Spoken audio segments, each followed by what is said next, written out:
done by the legend.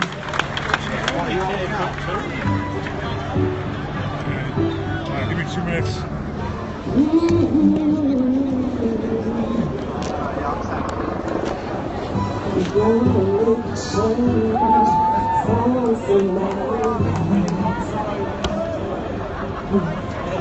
It's gonna feel real good, gonna make a dance, gonna break your heart. Yes, I turn up the color, my feelings are cold, this wind is blowing my heart. So the feelings are so, and I love to be, who am I to be blind, pretending not to see them.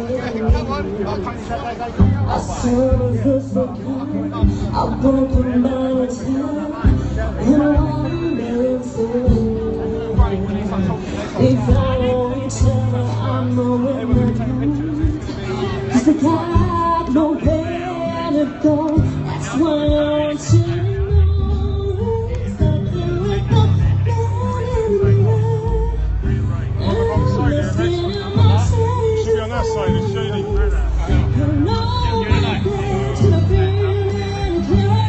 If you wanna make the world a better place, take a look at yourself and make that change.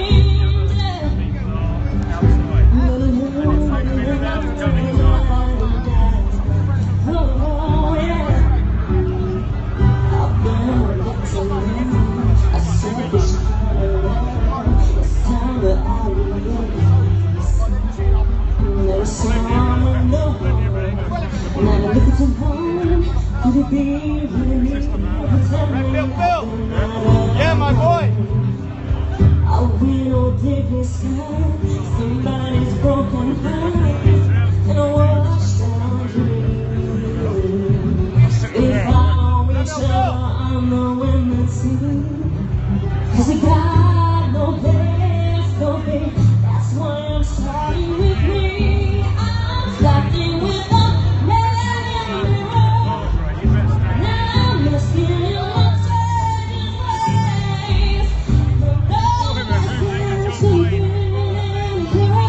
If you wanna make the world a better place, take a look at yourself and make that change. I'm starting with the man in the mirror. Now I'm looking in my changing ways. And all that seems to be in here. If you wanna make the world a better place, take a look at yourself and make that. I'm starting with the man in the mirror. I'm asking how much change is ways. And all that's there could have been any clearer. If you wanna make the world a better place, take a look at yourself and make that change.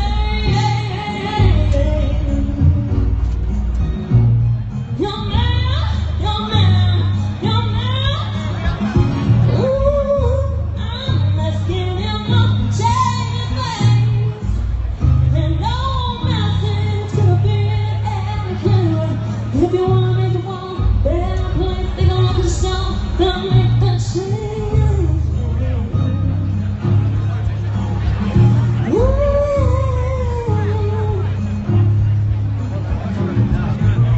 And no message could have been any clearer.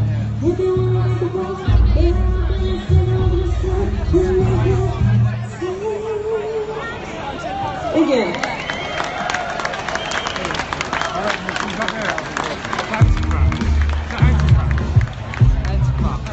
Gotta say nice this one, it's Justin Bieber. It's the great unwashed. You've got out of bed. You were crying, It's a bit thrown, Yeah, but you were crying all night long. we got orange hair. Stand up here in your orange hair.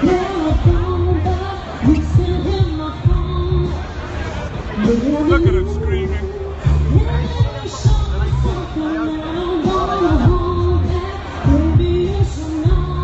Well, there's your anti-flag. There's 6 of them over there. And guess which one it is? It's the one with the orange hair, of course. You know, could be green or blue. Dankula, I went down there earlier and started doing the speech.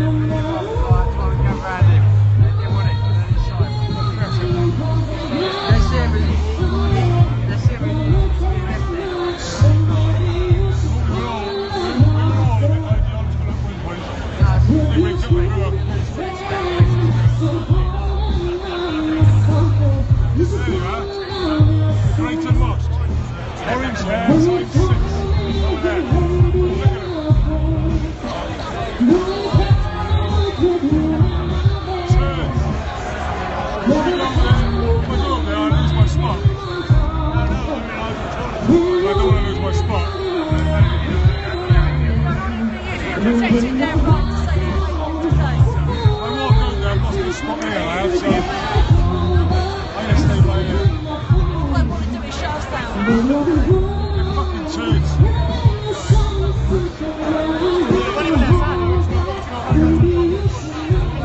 That's how they piss up the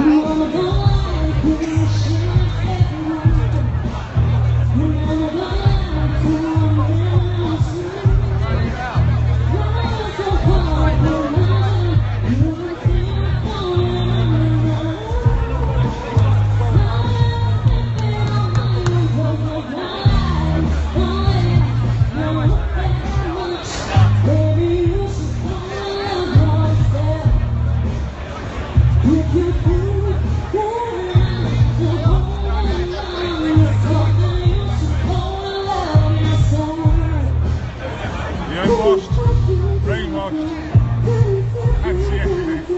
Well played.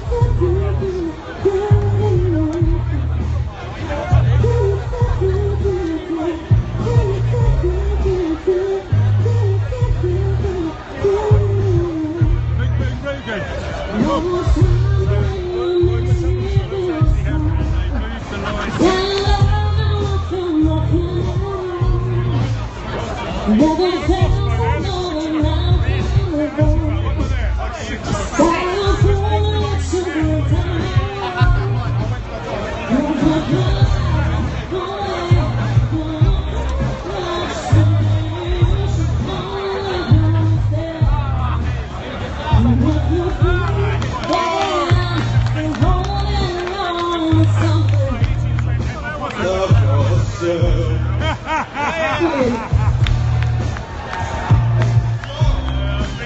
Isn't she amazing? If you're cool, yeah, still holding on to something, you should go and love yourself. Thank you so much. See you again.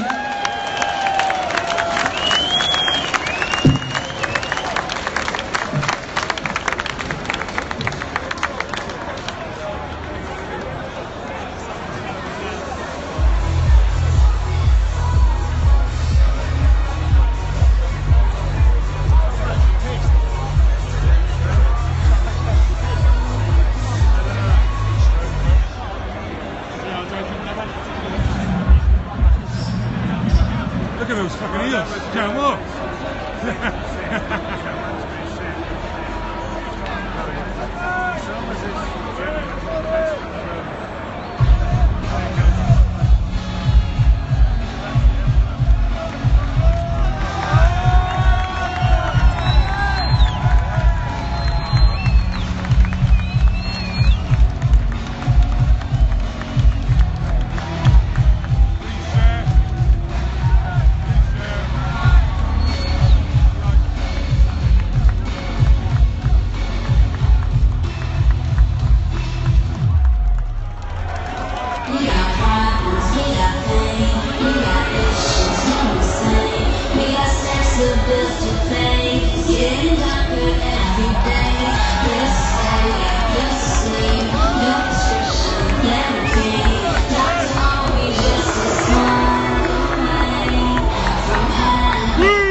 That's fucking Mitchell, fucking Hitcher.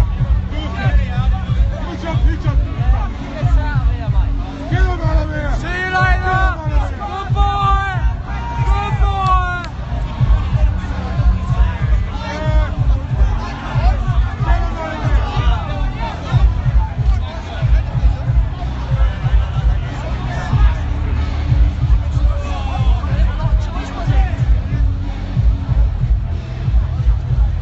Look at them.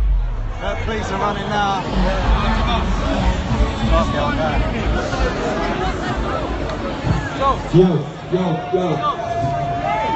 Welcome, ladies and gentlemen. This is a festival of freedom today. By the way, you guys are going to be...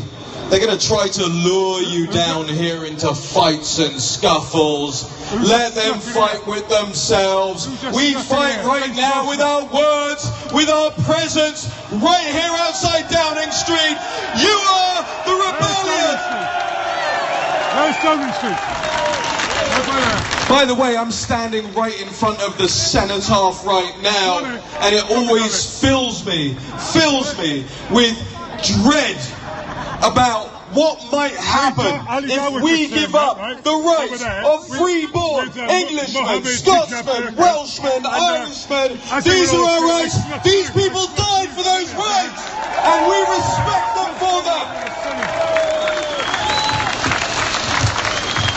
God, there's just so many amazing flags here today. Obviously, we have our great Union flag, we have a UKIP flag, we have the Don't Tread on Me Gadsden flag, we have the Canadian flag, we have the gay rights flag, we have the Kekistani flag, we have the Israeli flag, we have the French flag, we have everything here of the free nations of the world defending freedom. We even have an EU flag.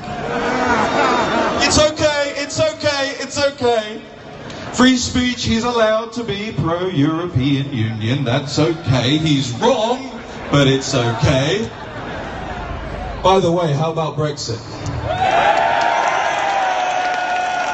We are leaving! We are leaving! Theresa, we are leaving!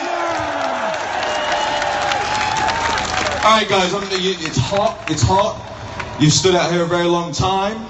We're going to kick it off right now with your first speaker. We have Richard Inman, this guy who put his own life on the line for this country and for what this country represents. Ladies and gentlemen, please welcome Richard Inman. Good afternoon, London. I just snuck in here. I've been looking at something that's been happening behind us, and I think somebody's just turned up the heat. Yeah. It's a sunny day, and the temperature's getting turned up politically as well, and that's why we're here. It's a song written several years ago, and I hope it's going to be sung later on today. And the first line of that song said this: you've got the words to change a nation, but you're biting your tongue. We're not going to bite our tongues anymore. We're not going to be silenced anymore. See, we are the silent majority. And the people that tried to close us down earlier on, the people that tried to silence us, they are fascists because they hate freedom of speech, and we are patriots because we love freedom of speech. Yeah. I walked down from Speaker's Corner with thousands of us there, and we had a banner, and our banner said this: we are here to defend your freedom of speech, and the DFLA and the Veterans Against Terrorism are here to defend your freedom of speech, and here we stand. We can do no other. I want to tell you a very quick story about freedom of speech. In Belfast a few years ago, there was a 78-year-old minister of religion, and he preached a sermon that was very critical of the Islamic religion. And in that sermon, this man said this. He said, Islam is heathen. He says Islam is satanic. He said Islam is a religion spawned in hell. Friends, that is freedom of speech, and that man had the right to say it. But for that sermon, that man was dragged before the courts. He was 78 years old. He was suffering from cancer, and his wife was suffering from dementia. Now, thankfully, he was found not guilty of the false hate crime that he was supposed to have preached. But you know something about that man? He stood his ground. He didn't bow. He didn't bend. He didn't surrender. And we mustn't surrender freedom of speech either. Yeah. Friends, this is the first Freedom March, and I want to tell you something. It's going to be the first of many. 32 years ago, I joined the British Army. Yes, I am that old. 32 years ago, I joined the British Army. And when I joined the British Army, I joined to defend your rights to freedom. And all my colleagues did as well. But I didn't think that 32 years later, I would be having to stand here and defend your freedom of speech again. Well, I am, and I want to tell you something. 32 years ago, I would have died for freedom of speech. I am willing to die for freedom of speech today. Yeah. Very good. And more than that, when I look into your faces, I see that you're willing to die for free speech as well.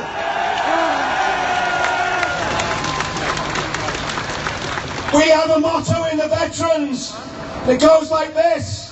If you're attacked by terrorists, you don't run. You don't hide, and you don't tell. You stand, you fight, and you protect. And today we're standing for freedom of speech. We're fighting for freedom of speech, and we're protecting freedom of speech. We will never be defeated. Thank you very much.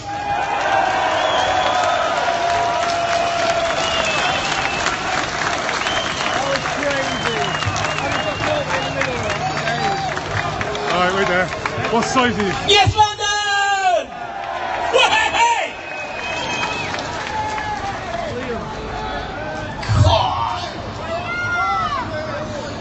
Free speech. It's a funny one. Oi, oi. We all want to be free to say what we want to say when we want to say it.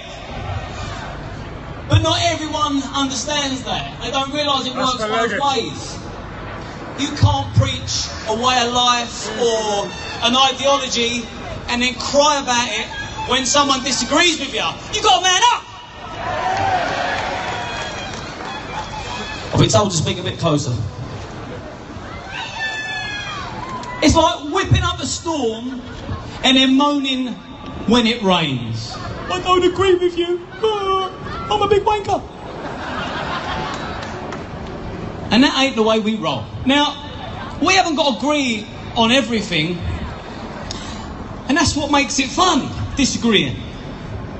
How do you expect to spot a moron if you deny them their right to speak? It keeps the dickheads at bay. Just take Ali Dawah as a prime example. Yes, please. I'm back. Now just have a little look what political correctness is doing to the comedy scene, to the comedians. Look what it's done. It's killing it stone dead. We can't even have a laugh anymore. in fear of offending someone. Comedians no longer know where to draw the line. Back in the day, there weren't a line. You could laugh and joke about what you liked. Sexuality, weight, race, you name it. If you found something funny to say about it, you could say it. Bear with me. My first time doing this shit. I quite like it. So we were free to say what we wanted to say back in the day without offending people. And then we had this generation of snowflakes come on board. The easily offended. The top-knot skinny jean, tampon wearing, brigade of wet wipes, that pull the victim card to keep you quiet every single time the debate doesn't go their way.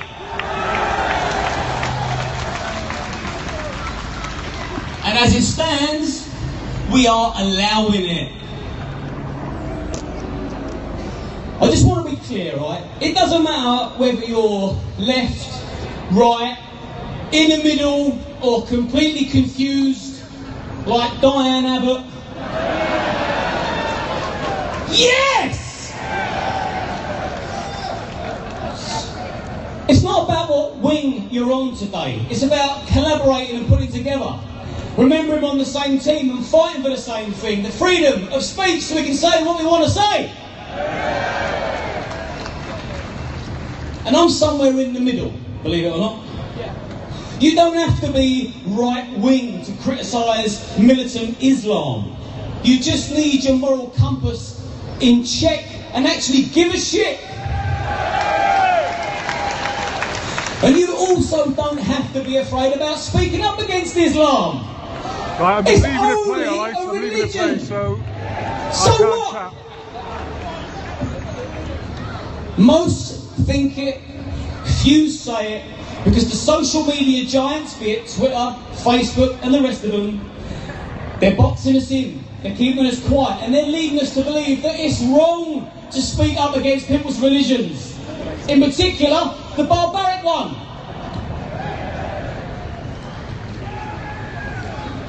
Now, I've been cracking jokes on social media for the last 3 years, and I have seen it firsthand. Not all jokes are good that I crack. One bad word about Islam and you're banned. Then they ban you again. I wonder if that helicopter's for me. And then after you've been banned twice, they deactivate your account. And here's the deal. We should be free to speak about religion. Any religion. I don't see Twitter pulling people's accounts for cracking Jesus jokes. I don't see Twitter banning people for lambasting Jehovah, Moses, or anyone else. But you say one bad word about Muhammad and they sit you on the naughty step for 7 days, then 30 days, and then they deactivate your account for life. People use those platforms to promote their business and earn a living. Freedom of speech. Where in the name of Muhammad's trousers has it gone? And why are all reverts ginger? Listen, there's other ways of getting back at your parents without making yourself look like a complete prick.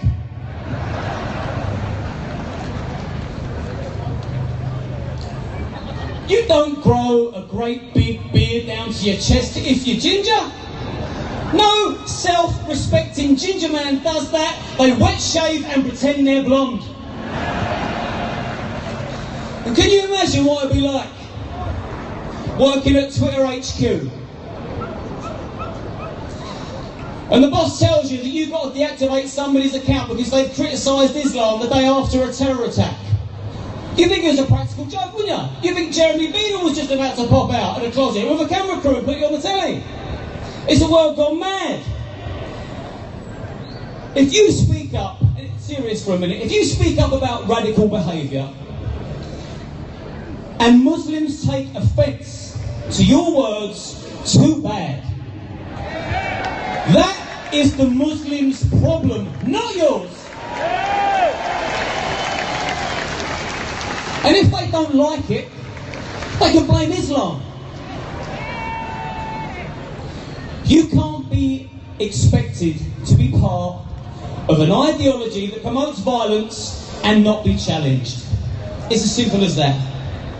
And sure, there's a lot of peaceful verses and passages in the Quran, but there's a lot of hatred too. And here's the thing, you can't expect people to find it peaceful.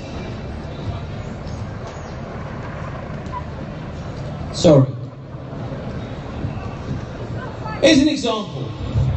It's like saving 99 lives and murdering one, but wanting to be remembered as a lifesaver. It's not how it works. It's like making love to 99 women, raping one. You don't get remembered as a peaceful romantic.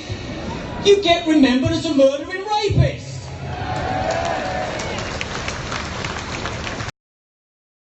Now, I'm well aware that I've disrespected Islam by associating them with ginger people. But I'm not anti-Muslim. I'm anti-Islam. I'll tell you why. I think a lot of Muslims are prisoners of Islam, captivated by that filthy cult. There must be loads of them. Think about it. Born into it. Yeah, this is reversed. Take the peaceful it's reversed. parts, I don't know ignore why. the rest. Look. Go about their day, That's reversed. ignore the rest. What button? Now, are you telling me that there is not a woman right now in Dubai, sweltering in the midday Why has he sun, done that? baking in her burqa, that doesn't want to whip it off, get her tits out and run along the beach? Of course there is. Everybody wants to get their tits out. And what about the gay Muslims? Woo! What about the gay Muslims? What about the gay Muslims that have to sit in silence in fear of what may happen to them? What about them? If a man wants to swing from dick to dick, he should be free to do so, regardless of his religion. But they can't. Sleeping with a goat is fair game.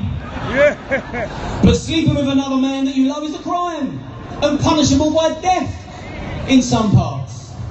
Totally outrageous. They're not free to think, let alone speak.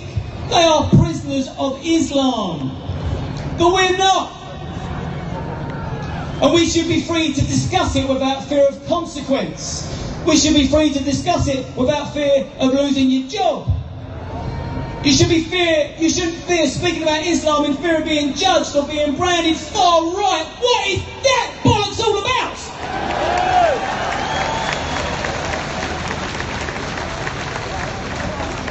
Now let this sink in. How are we supposed to spread love if we're not allowed to oppose hate? Antifa. Oh! Have you seen them jockstraps today? They should be thanking us. They should be thanking us. Fancy claiming to be anti-fascist and storming a free speech event. That's not ironic, that's moronic. And freedom of speech works both ways, right? Life's about laughter, and who am I to take the cream out of someone's bun? If someone finds it funny to mock the short, fat, bald, ugly man, who am I to put their laughter before my offence? Now, I know, I've got a mirror, I know that I look like a scrotum, but I'm not going to stop crying about it. And if I don't mind people mocking my scrotum, why should people mind me mocking their religion? It's my scrotum, ladies and gentlemen. And it's something we should all be free to do. Because let me tell you, no religion in the world is more important than my scrotum. On a final note, on a serious note, Do not let fascism stand in the way of your freedom. Do not let false accusations of fascism prevent you from fighting for what's right. And do not let the slow creep of Islam become the scissors for your tongue. If you've got something to give, give it. If you've got something to do, do it. And if you've got something to say, then say it. And if the radicals and the far left don't like it, fuck them. Thank you, have a fucking lovely day. Isn't Liam amazing? Get up for Liam Tubbs, come on! Alright, I want to welcome on stage one of the bravest women I know. Ex-Muslim, the way more of us need to be. The contributor to alt news media, it's Shazia Hobbs!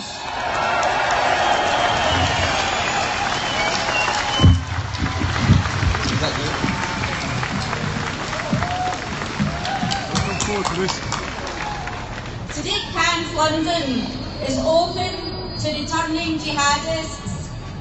Jihadists who have raped girls, women, men, and probably animals. Jihadists who have watched or taken part in beheadings, floggings, stonings, and amputations.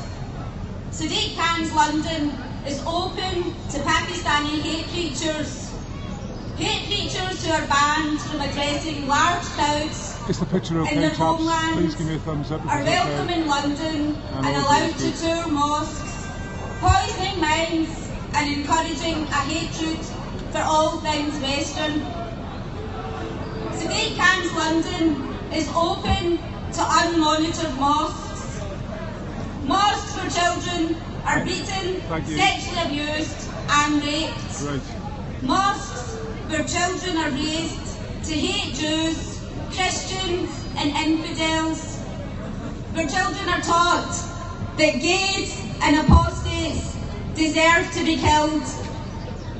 Sadiq Khan's London is open to those who wish to practice FGM.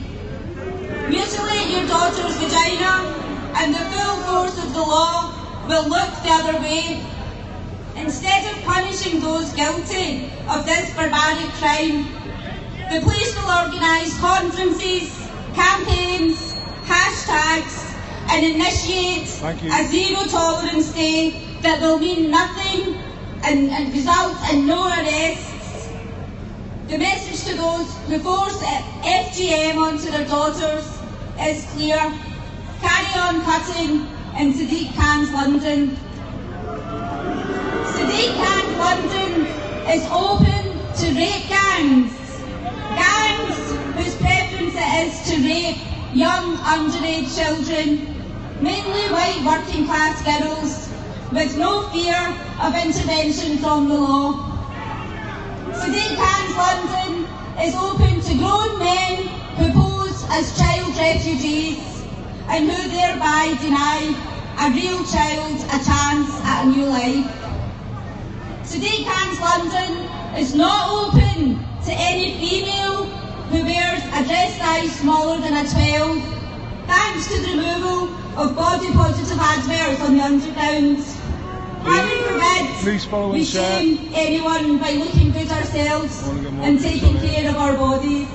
Sadiq Khan's London is not open to anyone who will help post-Brexit Britain like Trump, our greatest friend and ally.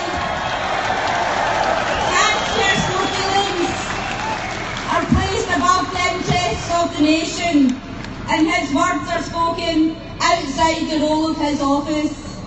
It is not Khan's place to determine who does and does not enter the UK. and he does not speak for the entire population of London. Sadiq Khan's London is not open to anyone who wishes to tell the truth about Islam. People like Brittany Pettibone, Martin Kellner and Lauren Southern are all banned from entering the UK. Sadiq Khan's London is closing to people who identify as white British. Going on the trains at the moment. White flight is a real thing. And many people have left or are in the process of moving out of London. Have a look over the 2011 consensuses from every London council and borough. The facts speak for themselves. Imagine how bad the number will be when the next figures get released in 2021. Sadiq Khan accused me of being a mean tweeter and hurting his delicate feelings. Yet Khan and his office can't even source the author of a tweet because they're so incompetent, in spite of the fact that they have set up a hate crime hub that is costing the public millions of pounds to go after all of us free speakers. Mean tweets matter more than knife crime, drug gangs and acid attacks in Sadiq Khan's London. I am using my freedom of speech to respond to Sadiq Khan. You can't take care of business. Stand down. You're not fit for office. Yes!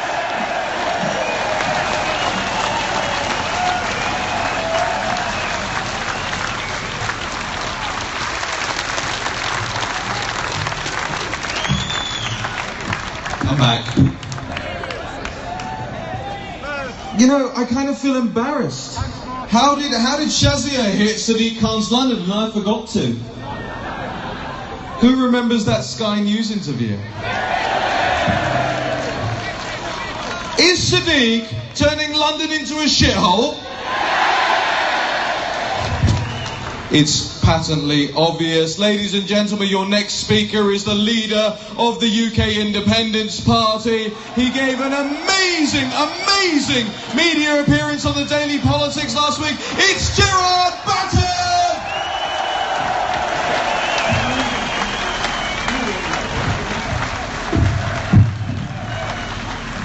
Ladies and gentlemen, good afternoon. Now, I don't know about you, I often enjoy a nice walk on a Sunday, but I don't think I was really prepared for today. I would like to congratulate you all for turning up. I'd like to congratulate all the organisers of this march, particularly also the veterans and the football lads for whom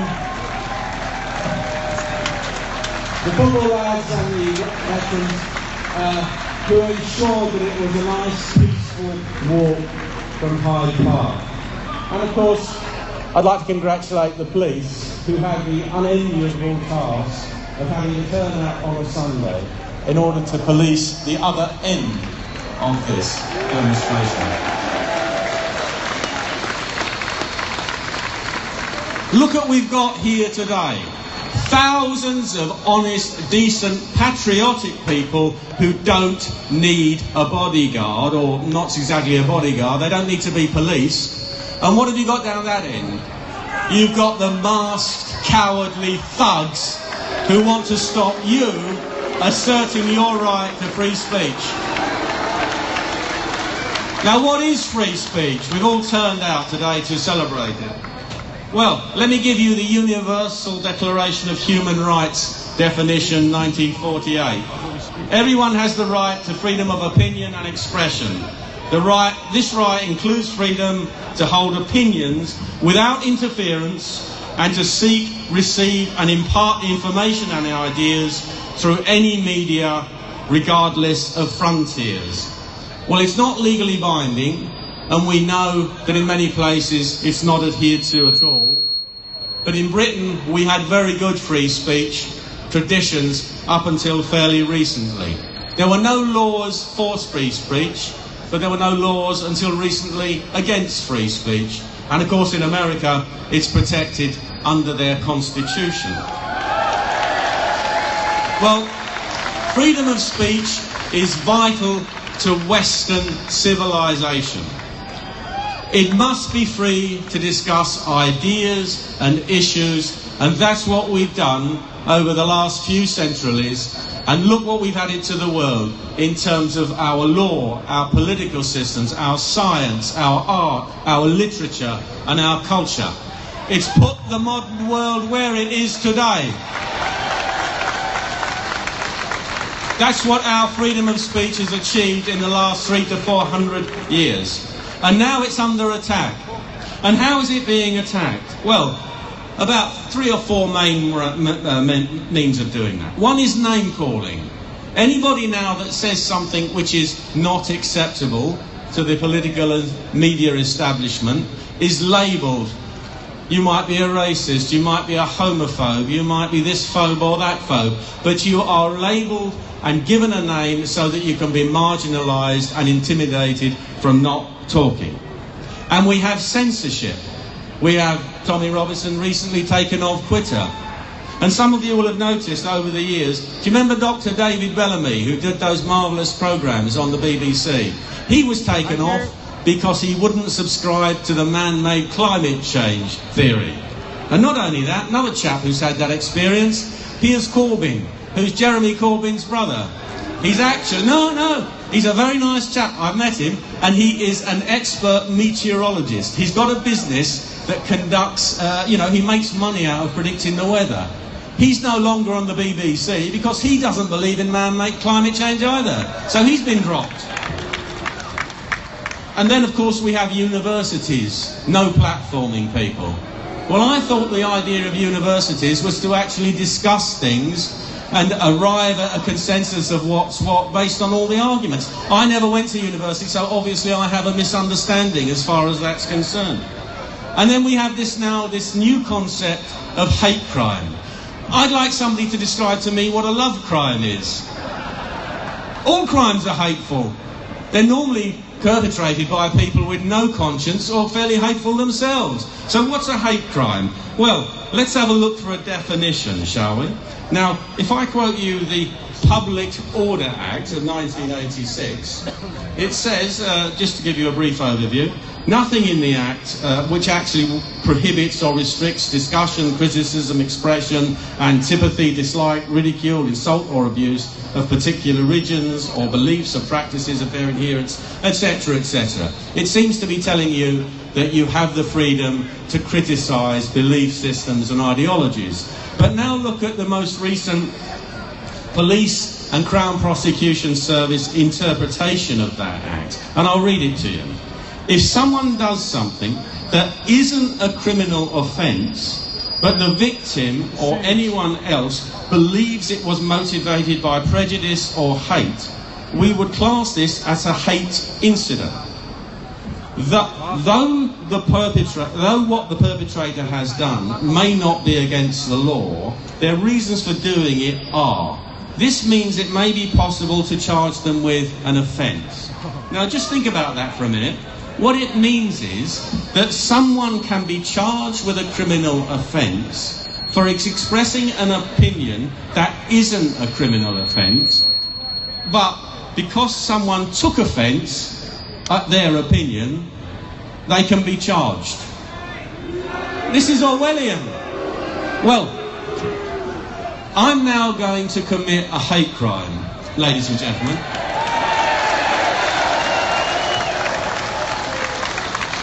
And you're all my witnesses. Now, a few days ago, it was Karl Marx's 200th birthday. Now, I hate Marxism. I hate communism. I hate what it's done to the world. I hate the repression, the suffering, the murder that has been caused around the world and which in many countries it is still causing. Now, are there any Marxists out there who are going to take offence at what I just said? For example, John MacDonald, the Shadow Chancellor of the Exchequer, is a Marxist. If he was offended at watching me say this, I could be guilty of an offence and I could be charged. and I shall look forward to my day in court. Now,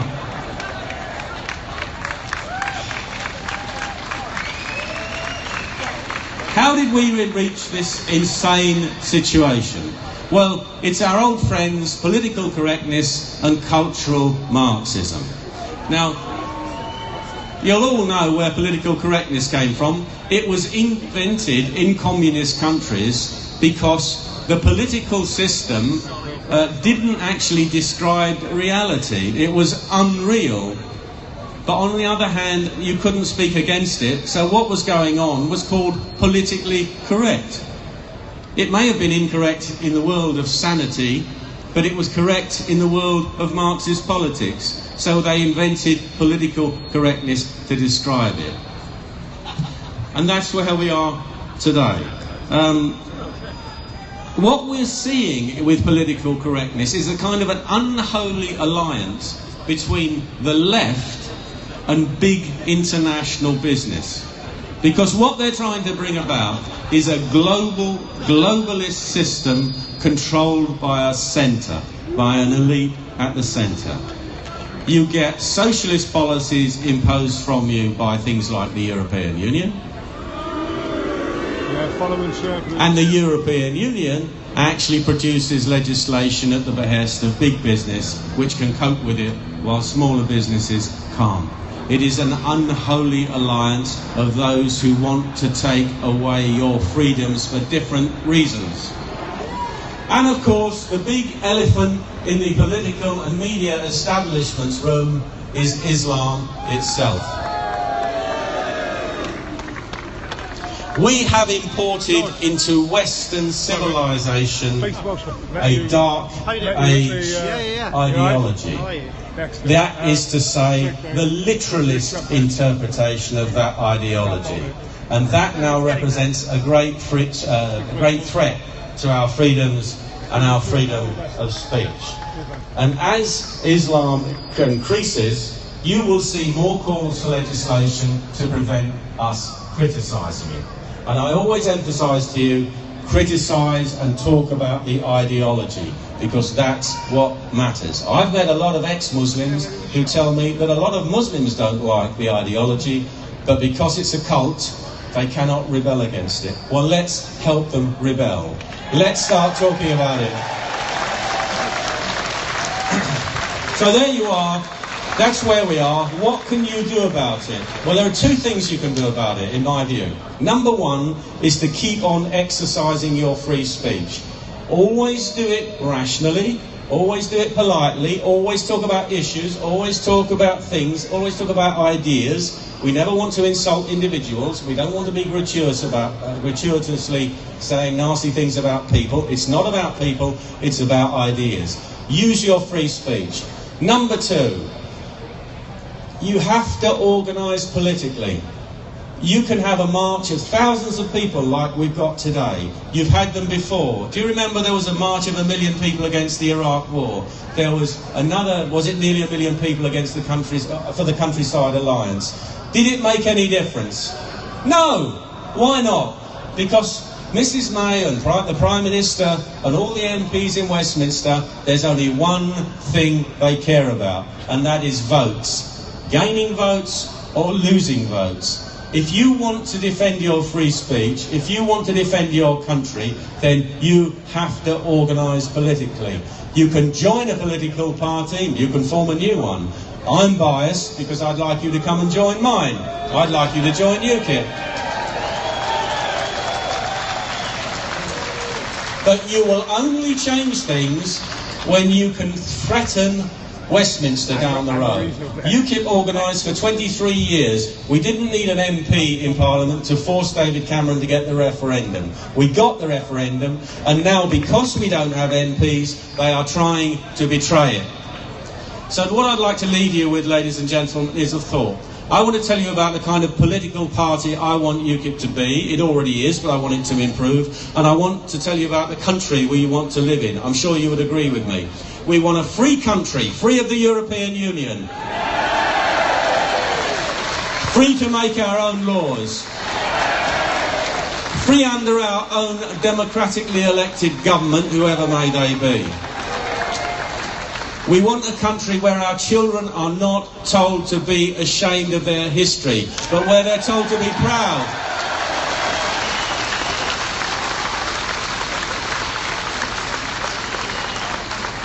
We want a country which is at ease with itself because it's proud of its history, it's proud of what it's done, it's proud of what it is, it has a vision for the future, and we want to be good friends and neighbours with all the other countries of the world. Thank you.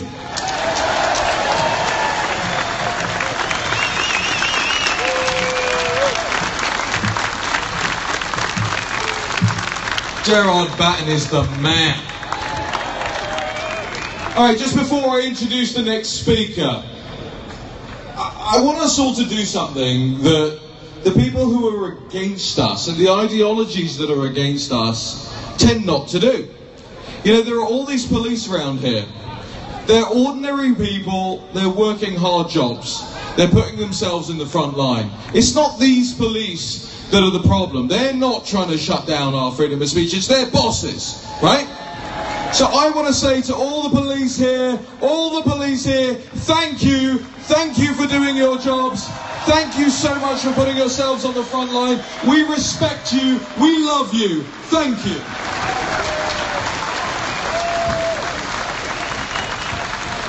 Well now, your next speaker is the leader of the For Britain Party.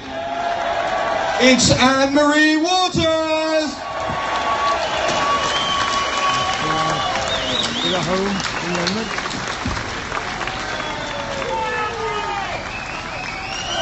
Oh, wow. Wow, wow. Hello, London. And look around you now. Look around you. This is your democracy right here. This is your democracy. I was thinking to myself this morning that when I was a kid, we used to say, it's a free country. Do you remember that? You don't hear that now. Now you are far more likely to hear, you can't say that. We can say that, and we will say that.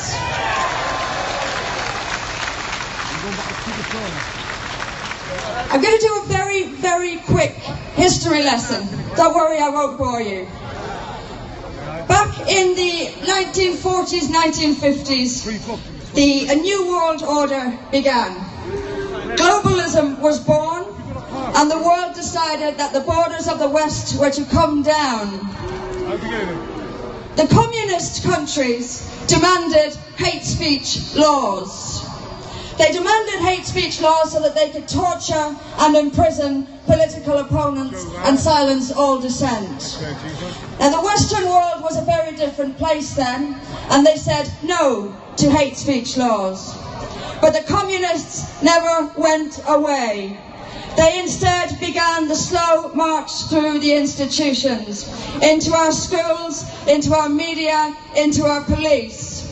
And then along came Islam through our open borders, and it too demanded hate speech laws, and the traitorous Labour Party gave them their hate speech laws.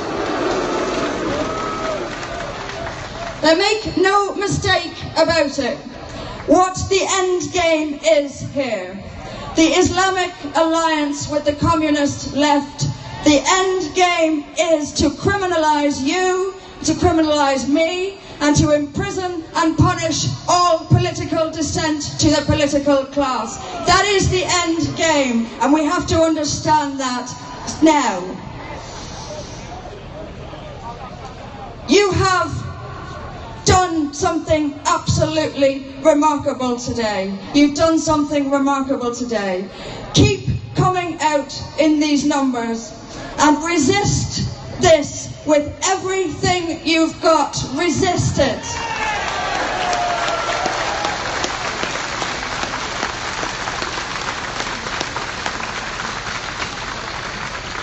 Fight these tyrants with everything you've got.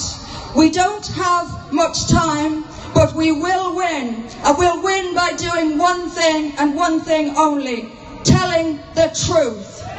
Tell it like you see it.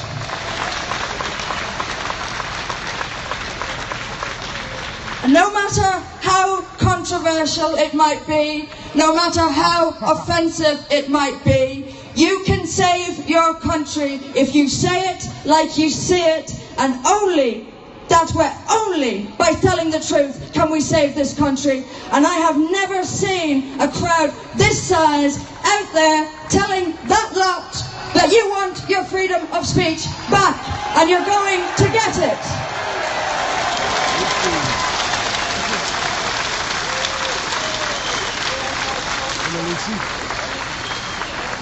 If you're not standing out there, there is no point in us standing up here. You are all heroes. You are all heroes. You are brave and you are patriotic and you're willing to stand up for what is right. Congratulations to you all.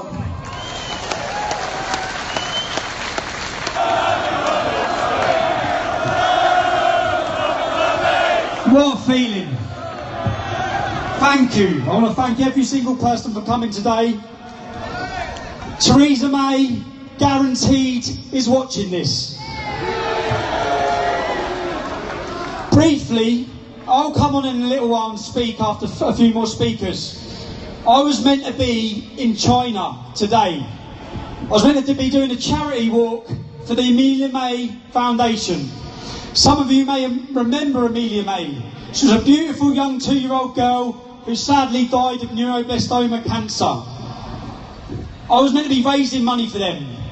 But we was looking at dates, and the only date that we could do this was this weekend.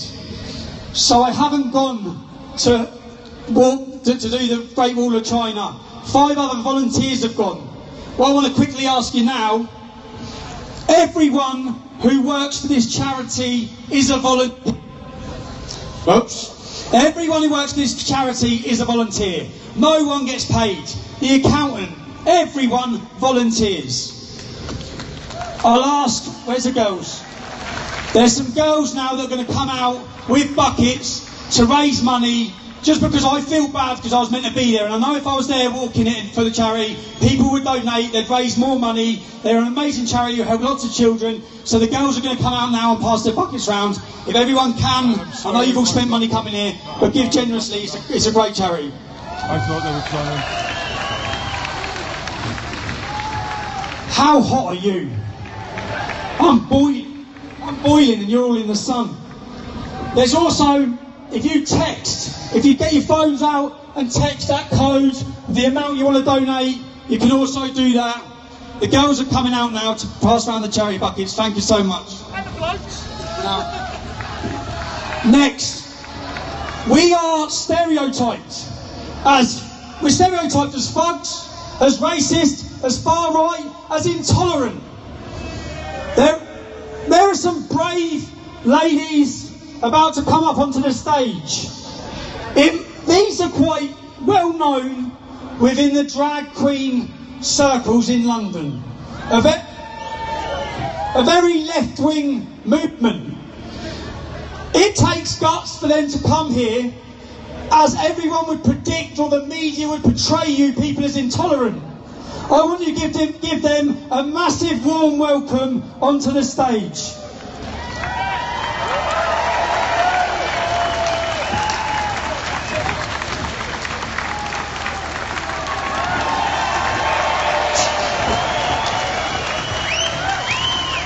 And the third song is the third song. The lyrics in the third song tell exactly why we're here. All right, you guys can't see anything below my waist, but let me tell you, my legs look fucking fantastic. I'm going to sing a few songs for you. That's if you'll allow me. All right.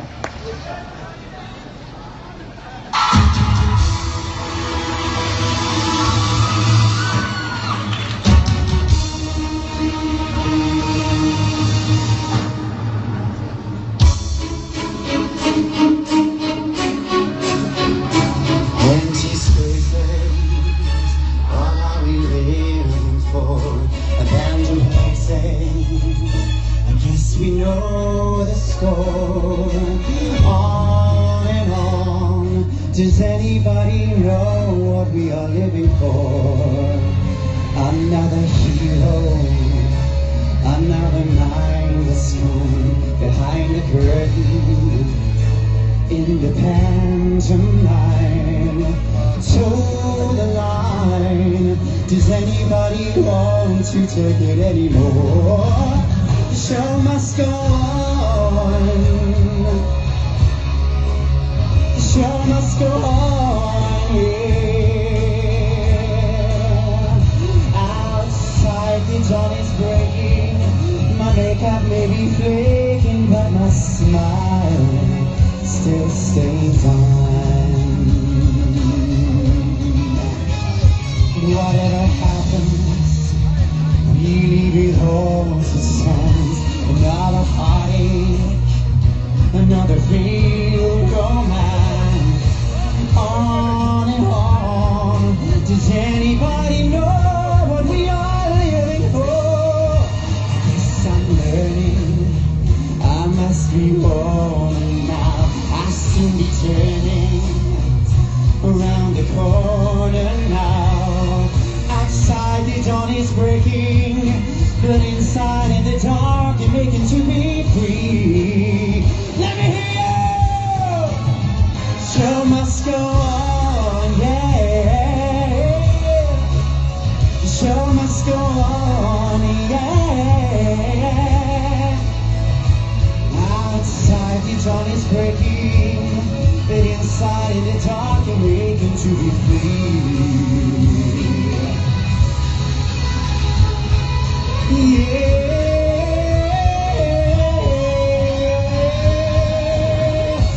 Oh, my soul is painted like the wings of butterflies. Fairy tales of yesterday will go but never die. I will fly, my friend. Show must go on, yeah. The show must go on, yeah. I'll face you with regret. I'm never giving in. Oh, the show.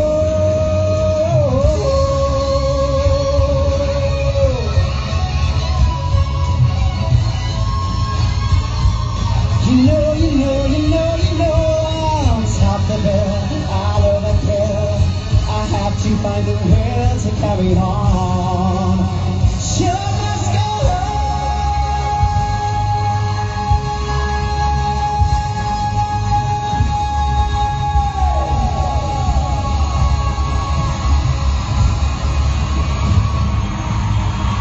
Yeah.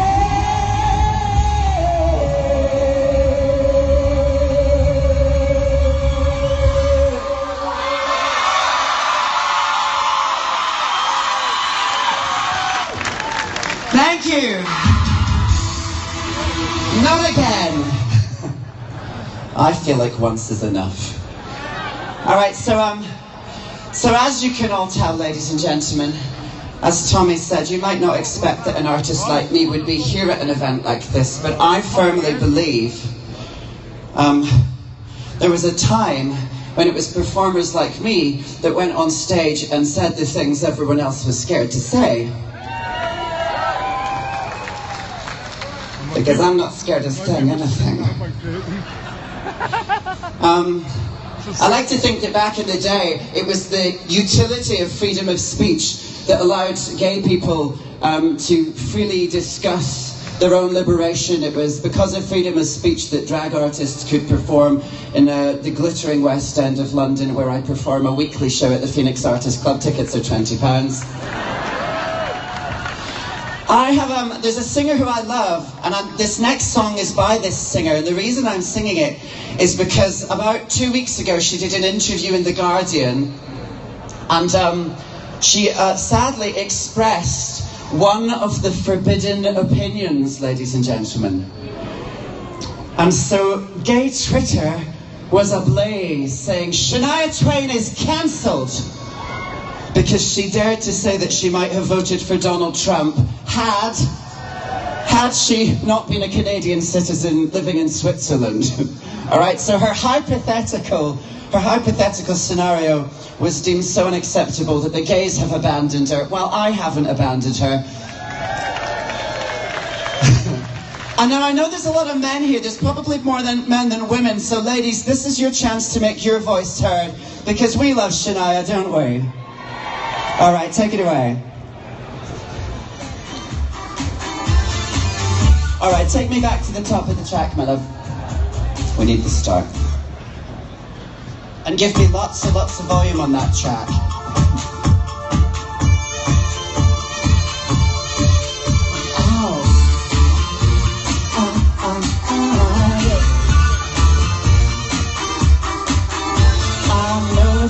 Guys, you got me pretty smart, but you got me right down to an art. You think you're a genius, you drive me off the wall. You're a regular, original, know-it-all. Oh, you think you're special. Oh, you think you're something else. Okay, so you're a rocket scientist. That don't impress me much. So you got the brains that got the touch. Don't get me wrong, yeah, I think you're alright. Then won't keep me home in the middle of the night. That don't impress me much. Yeah. I never knew a guy who carried a mirror in his pocket, in a comb up his sleeve. Just in case, and all that extra hotel in your hair out of locket. Just heaven forbid it should fall out of place.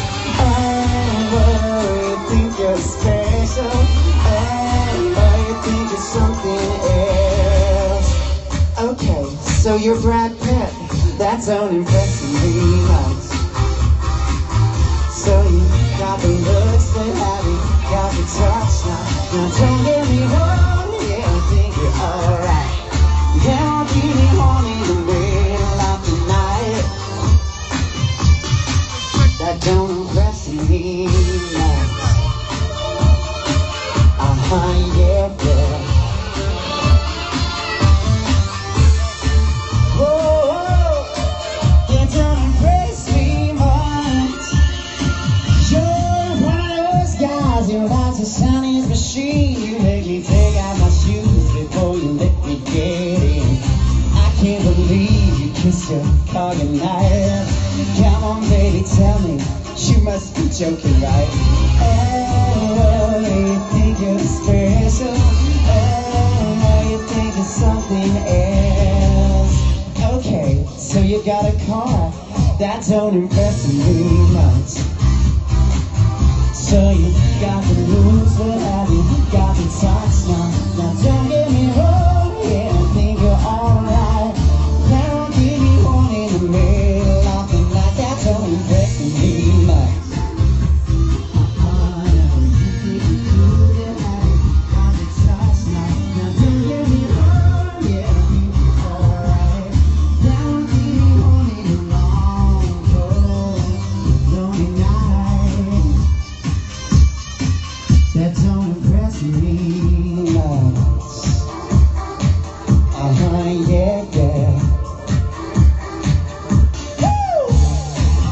Okay, so what do you think? You're Milo or something? That don't impress me much. Oh, no, no. That don't impress me much. No, no, no, no. That don't impress me much. Oh no, no, no, no, no, no, no. That don't impress me much. Yeah, yeah. That don't impress me. Yeah, yeah, yeah, yeah.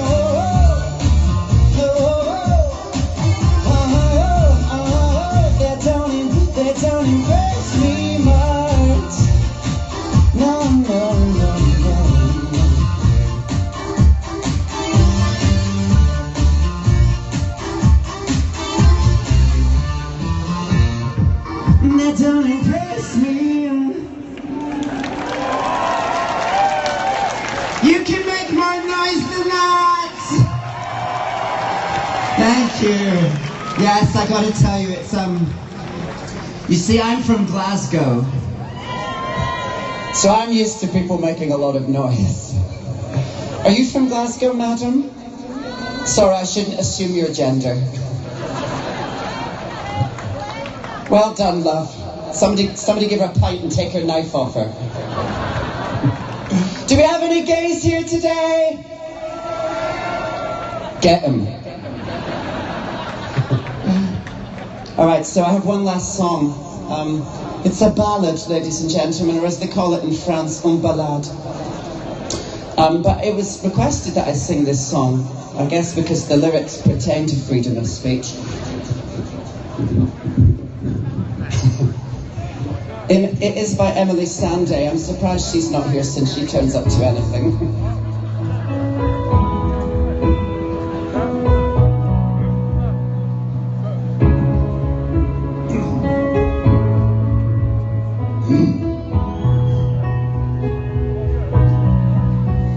You've got the words to change a nation, but you're biting your tongue.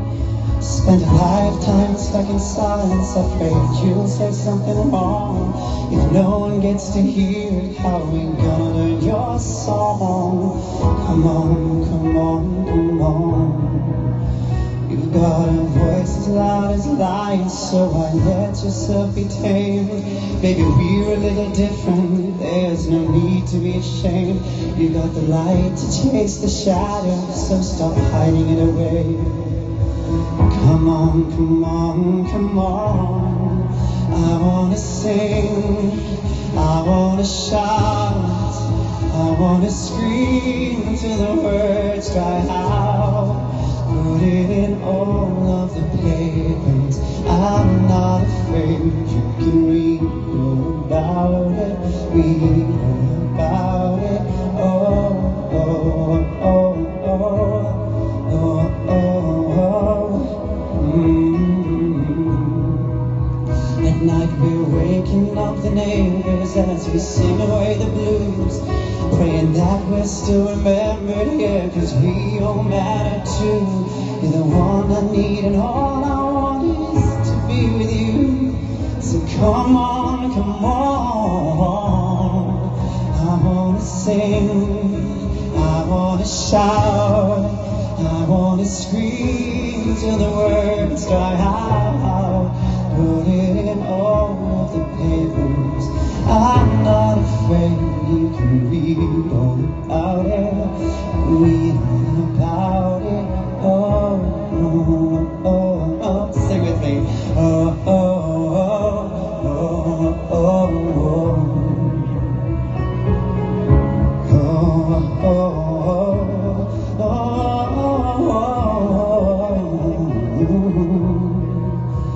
yeah, we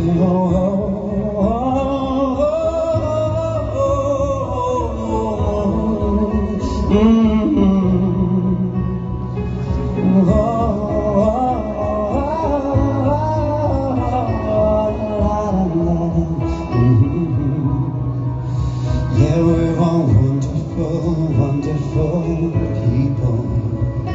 So when did we all get so fearful? And now we're finally finding our voices. Come on, come on, come on. Yeah, we're all wonderful, wonderful people.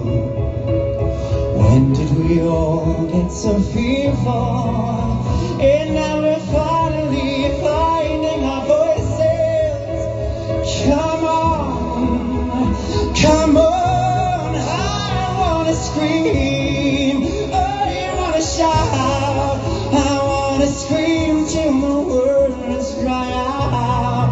Put it in all of the papers, I'm not afraid. You can read all about it, read all about it. Oh, oh, oh, oh, oh, oh,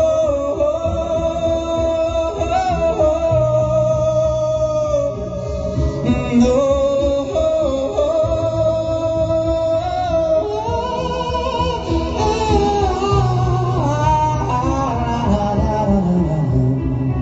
Mm-hmm.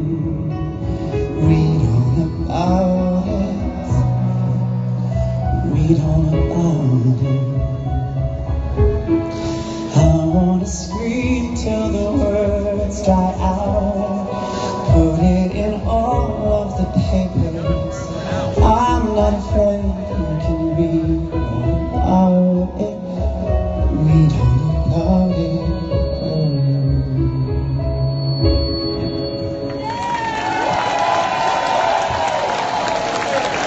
Thank you. Back to Tommy. Thank you so much.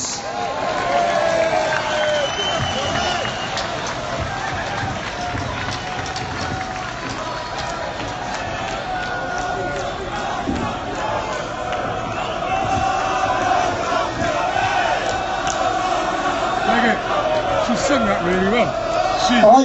I can't begin to tell you the feeling it is standing here. It's amazing. Let me just remind you why we're all here.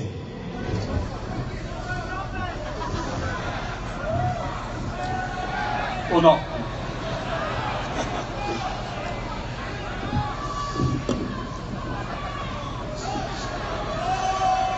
Is it playing? Please making sure. All good. We're technical, not my technical for a change. Leave one.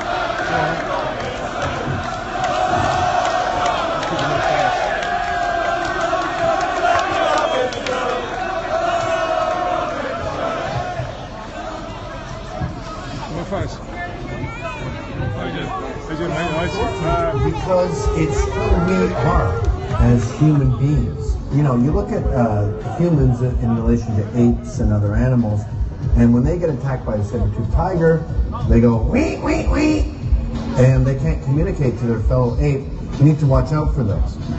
We have a conscious mind, and we're able to say, you know the cats with the huge front teeth? Stay away from those. Now, I didn't get attacked by a saber-toothed tiger, but you told me about it, so I have now lived that experience. And that is why we have evolved as human beings, because we can impart experience to each other. And when you try to take that away, what you're really trying to do is control other people, control their experiences. And if you do that, you are a saber-toothed tiger. Speaker's Corner isn't just a park where people talk. I remember going there as a kid, and it's an integral part of British society. It's an integral part of Western society, where people go of all shapes and colors and pontificate.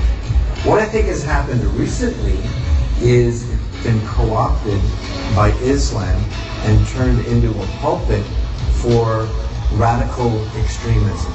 And the fact that you can't even mention that is proof that that is so. You know, if you want to know who is in power, check out who you can't criticize. You can talk about Christians and British people till the cows come home. But if you say Speaker's Corner has been co-opted by Muslims, then you'll literally get arrested. I guess growing up, I was always a bit of a contrarian.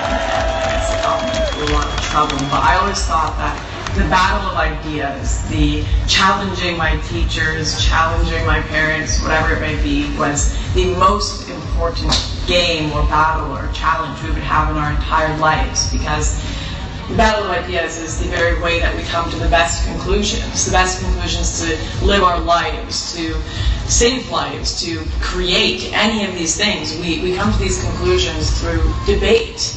And I always fought for free speech, because debate was not only something that I loved, but something that I believed would come to create a better society. I never expected in my lifetime for it to be so suppressed the way it is. I thought I was fighting for future generations that would face what we're facing now, but instead I've now found myself banned from countries, kicked out of groups, kicked out of parties, whatever it may be. Within my lifetime, and it's becoming ever more real every single day, and that horrifying world without debate, without other opinions, is fast coming upon us. And once we reach that, all of our creation, all of our beauty, all of our science, everything, it will be the lowest common denominator. The best ideas will not win, and society as a whole will not win. because of that. Well, the free pursuit of intelligence, the free pursuit of expression is, as far as I'm concerned, a battle of the literal versus the ironic mind. And the reason it's so important that we defend the ironic mind, which is the type of person who says things that might offend, the reason it's so important to defend that is because it's out of offence. It is in the filth, perhaps, even sometimes, that we find the truth. In the things that we don't like to probe, in the things that we don't necessarily even like to say. There lies truth in those things. Freedom of speech, for me, is not just about people being able to say what they want. It's about being able to find out core truths. Because without the truths, you can't fix the problems in the world. Well, I mean, Speaker's Corner is just the most magnificent environment. It has been for so long. I mean, the ideas that have been proposed at Speaker's Corner, I mean, most of them I probably wouldn't even agree with. But I love the fact that it exists. I love the fact that I can go there, say whatever I like, and then I can listen to other people saying things that I might not particularly like. What's really, really deeply troubling is when Speaker's Corner gets turned into a pulpit for simply one ideology. That is no longer Speaker's Corner, that is Tyrant's Corner. I grew up imagining myself a member of a community of hell raisers, of experimenters, of the jokers, the Lokis, and the mischief makers of society. I was gay, and I particularly thought that because the left said that they liked gays, that I would be allowed to experiment with dangerous ideas, express myself how I pleased, push the boundaries of what was acceptable, play with taboos. Actually, I discovered because I was a conservative and the wrong kind of gay that I've been censored more than almost anybody else. I've been had my free speech restricted more than anybody else I can think of, and it's been painful. At least until recently, there would have been no need for something like a Speaker's Corner in America, a land where your right to express yourself freely is guaranteed by the First Amendment. But maybe those days are coming to an end. Maybe one day America's going to need a Speaker's Corner too. London needs one, the UK needs one, because free speech isn't free in Europe, and that's something that needs to change. The idea that you could be forcibly detained by law enforcement for offending somebody's feelings is ludicrous. And living in America has taught me just how insane it is, and Britain has got to fix it. Freedom of speech is important in general, I think, to everybody. But I think it becomes more important when you find yourself starting to lose it, as the right has over the past couple of years. The problem now that we mainly see is that they're not being consistent with it. So they're pressing more people with right-wing views, and they're letting people with more left-wing views get away with not only pretty much whatever they want to say, but also you see these anti-fascists who get away even with violence, and they're not reprimanded for this. So it's very important if we want to, especially for me as an American, the First Amendment, if we want to remain a free country, for sure. Free speech is important to me because the truth is important to me. Human conversation about reality and facts and things that make sense is important to me. I mean, you wouldn't say to a scientist, why is free scientific inquiry important to you? It's because that's what science is.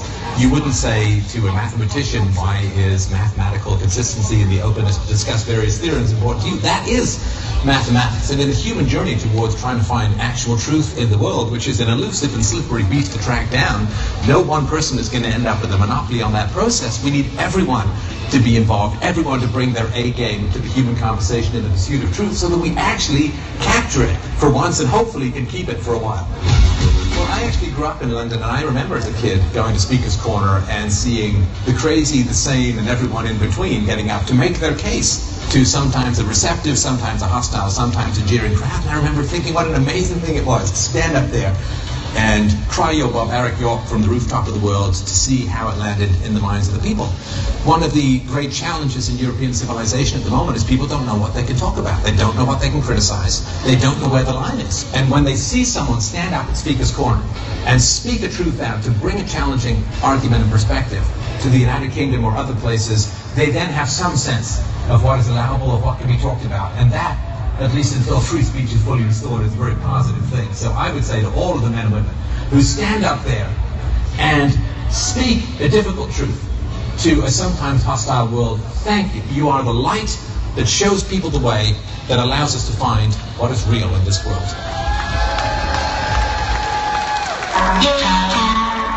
Free speech is important because it's who we are as human beings. You know, you look at humans in relation to apes and other animals, and when they get attacked by a saber-toothed tiger, I want to thank everyone for their patience as well. You've all come out in this heat for the day. The next character who's coming up, I don't know where she is. He didn't choose this. He's been put into the free speech battle. He's been prosecuted, taken to court over a joke. And it was a funny joke. And can I just say, certain people you meet and you love their character. From meeting him, he's such a good character. Let's get him up. Representing Scotland, Count Dankula.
Hello. My name's Marcus Meakin, but for the people that don't know me, I go by Count Dankula online. Over 2 years ago, I decided to pay a plank on my girlfriend.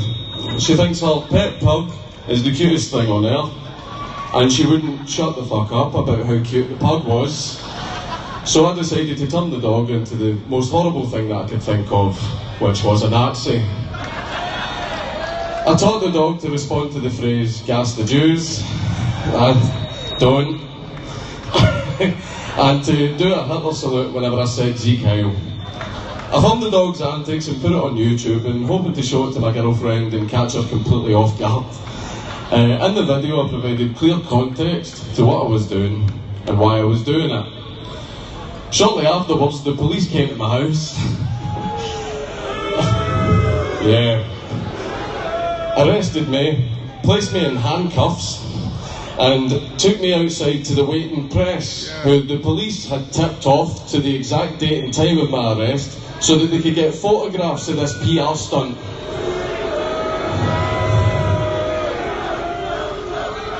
I was taken to jail, held overnight for court the next day. I was then released to await my trial. My trial would go on for 2 years, twice as long as the actual Nuremberg trials. During these 2 years, I lost several jobs, I was defamed by the press, I've received threats of violence, and I've had to constantly put up with the press and members of the public lying about who I am and what I actually believe in. While at the same time throughout those 2 years, trying to comfort my girlfriend and mother, who were terrified that I was going to prison. And me and my family had to go through all of that for 2 years because I made a joke. For the entirety of my trial, the prosecution tried their hardest to find evidence of me being a Nazi, a racist, or a white supremacist, and in the end, they found absolutely nothing. No evidence whatsoever of me being a racist or a white supremacist was submitted by the prosecution, because absolutely none existed. So the only path that they could go down was to assume the thoughts that I had in my head when I made the video. The courts decided what my thoughts were and presented their decision to the public as fact, when it's obviously completely untrue. I'm amazed that more people aren't concerned that the courts now have the ability to overrule the reality of what your thoughts are, replace it with their own interpretation, and then convict you over the interpretation that they gave you. I provided clear context in the video to what I was doing and why I was doing it. An explanation was given, but people didn't want to acknowledge the explanation. People instead wanted to act like the trumped-up high school English teacher examining a passage from a book trying to find the hidden message or meaning that the author was trying to get across, when there isn't one. There is no hidden message or meaning behind what I did. I wanted to play a prank on my girlfriend, and I'm a shitlord. Right? That is the reality of the situation, and I see no reason why I should suffer because people have willfully chosen to ignore reality. In the aftermath of what happened, I've decided to keep fighting to protect free speech, because after seeing my mother repeatedly crying at the fact that her son could get sent to prison just because he hurt some people's feelings, that was more than enough for me to want to make sure that what happened to me doesn't happen to anyone else.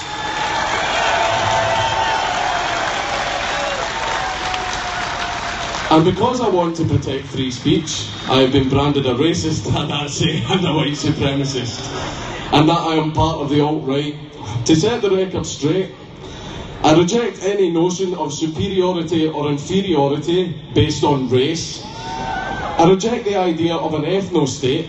If you want to live here in peace and not only respect the freedom of others, but fight to protect the freedom of others, then you are welcome in this country. I reject Nazism and any other form of far-right ideology because I have a deep, seething hatred for anything that even has a hint of authoritarianism, and that goes for the far left too. These are the things that I've always believed, and if you actually watch my videos and look at the content I produce, you would know yourself that that's what I believe. But despite that, there are people online who still call me a racist and a white supremacist, and some of these individuals can waste hours and hours a day on Twitter saying these things to me, but they can't spare 5 minutes to do some basic research. And any famous comedians who dared voice their support for me, not over the joke itself, but over principle, they were attacked by their peers and told to drop their wrong-think opinion. Their peers told them, get the fuck back in line. Because to these people, image matters more than principles. People seem to think that if someone wants to protect freedom of speech, it means that person is far right, or at the very least right wing. People have even branded this event as a far right event because of what they think of the speakers here. Well then, where are the left wing free speech events? Where are the left-wing voices coming out in support of free speech? The reason these speakers are here today isn't because the right have claimed the principle of free speech, it's because the left have abandoned it. Freedom of speech is not a right-wing goal, and it's not a left-wing goal. It's a human goal, it is a human right that everyone deserves. It doesn't matter what race you are, it doesn't matter what religion you are, it doesn't matter where you are from. It is a right that we all must protect because it belongs to all of us. Free speech isn't owned by the right, it isn't owned by the left, it isn't owned by an organisation, and it certainly isn't owned by the fucking government. It's owned by us, the citizens of the United Kingdom. And to close, I've actually got a message for Antifa that are here today. And any other far-left groups who are in favour of placing restrictions on what people can or can't say. I was actually one of you once, many, many years ago, and back then one of the things that we took pride in was how anti-establishment we were, and one of the last things that we would ever have done is allowed for the government to have more power. My, how things have changed. The reason that we would have never allowed the government to have control of something is because we all knew when it comes to the government, you give them control of one thing and it never ends there. They will keep going and going until they control as much as they possibly can, and that was one of the most important lessons that we learned, and it influenced every decision that we made. And it really is sad to see that this new generation were never taught that lesson and have instead opted to saw off the branch that they're sitting on. Laws are accessible to every party that gets voted in. Any party that is in power can use these laws. Right now it's the Tories, next it could be Labour, then it could be the Lib Dems, or whoever gets voted into power. But one day a far-right government could get voted in. You might roll your eyes at that, but none of us ever thought Trump was actually going to fucking win, did we? So it is possible that one day a far-right government could get voted in. A far-right government who now has access to these same laws. And if that day ever comes, Antifa, what do you think's going to happen to you? You'll want my help then, and I'll give it to you. But what we need to do is work together to make sure that whoever gets voted in has no access to any laws that restrict our human rights. We need to work together to protect our freedom. Aber gebracht.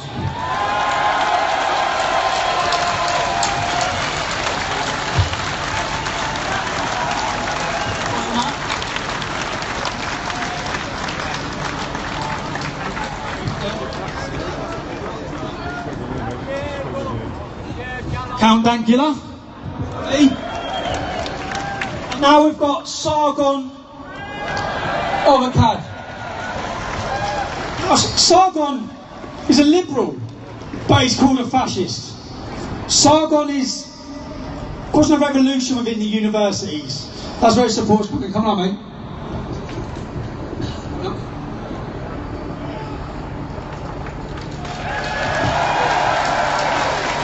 Holy shit, look at the size of this crowd.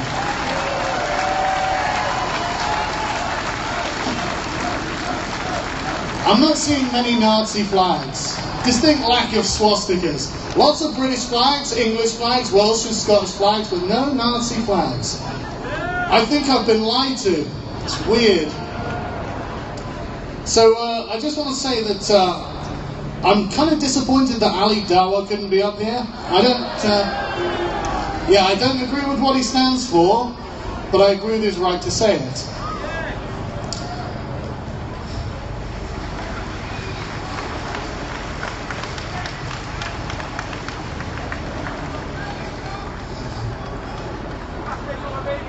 So, what is freedom? It's a complicated question, but I think you can boil it down to this. Freedom means nothing if it does not include the freedom to be left alone. To be left alone to one's own devices so long as they don't interfere with others. But each of the groups that are opposing us here, they're not going to leave you alone. You've got the far left, who are basically economic totalitarians. You've got the Islamists, who are the religious totalitarians. And they're the ones who want us to shut up.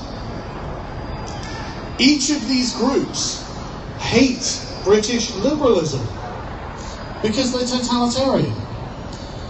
They're totalitarian because they want to erase the distinction between the public and the private. You will not be able to get away from them because they want to make your personal life their political project. They will never leave you alone. They want your property, they want your identity, they want your immortal soul, and they have a moral compulsion pushing them on. Their consciences won't let them rest because their belief systems will not permit tolerance of the different. How much will you concede to these tyrants? Good. Every statement they make is in opposition to your natural rights. You must believe what they believe. You must act as they act, and you must say what they say, and don't you forget it. They do not come offering freedom, because none of them are themselves free. all they can offer you is a share in their servitude. Misery loves company. If people shackled by mental chains see those who aren't, their first compulsion is to try and impose their needs and values on you. Because, as Kanye West recently pointed out,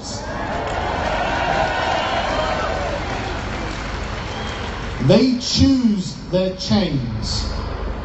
They need the safety of oppression, the abdication of moral choice, and the consequences thereof. If something terrible happens, what do they say? That wasn't real Islam. That wasn't real communism. They choose their chains because they are weak. They are afraid of differences and their own ability to handle things that are different. They do not trust in their own moral character. They are afraid of what comes next. But I can say something they can't say. I am not afraid.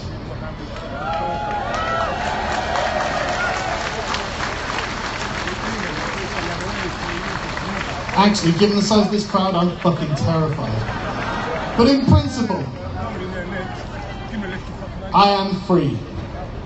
And I will not allow the fearful to take my freedom from me because they have no faith in themselves. Thank you.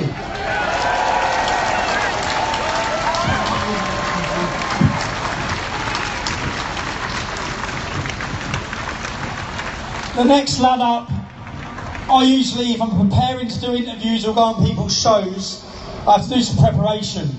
But when I go on this man's show, I don't have to do any preparation because we just have a laugh.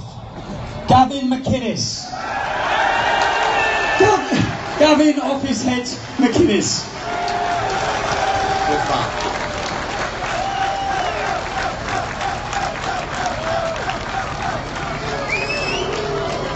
See me? You see my ma? You see fish? My ma hates fish. My parents are from Scotland, by the way. How's about fucking Scotland?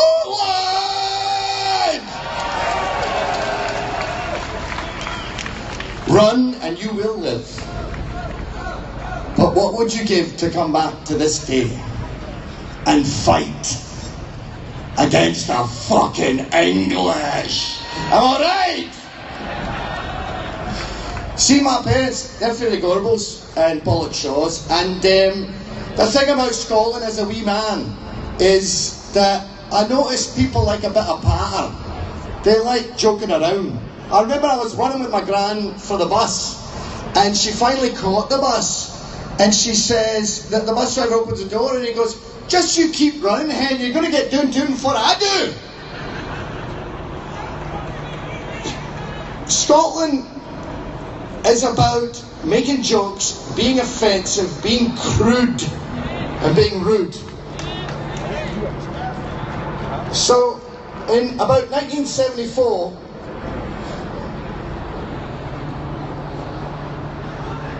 my parents moved to England when I was born. I was born in Itchin, not far up the road, and I noticed the same sort of deal, right? Mucking about. Geezers mucking about. And I thought, everything I liked about Scotland, when I visit my gran, is eminently true here. We go to the pub as a baby, they'd bring me to the pub, they'd banter on about, they'd have a fag, not a homosexual, it's a cigarette. They probably have a fag too, I don't know what they get up to. And we would come to Speaker's Corner when I was a wee lad. And I remember being faint memories as a toddler going to Speaker's Corner. I didn't know what anyone was on about, but I knew they were mucking about, and I knew they were on about something. And I just knew I liked it, right? So then we moved to like Canada in about 1975 or so. So I go down there and I just go, "Hello everyone, I'm perfectly chuffed." And they just went, pounded the accent right out of me, and then I was a Canadian.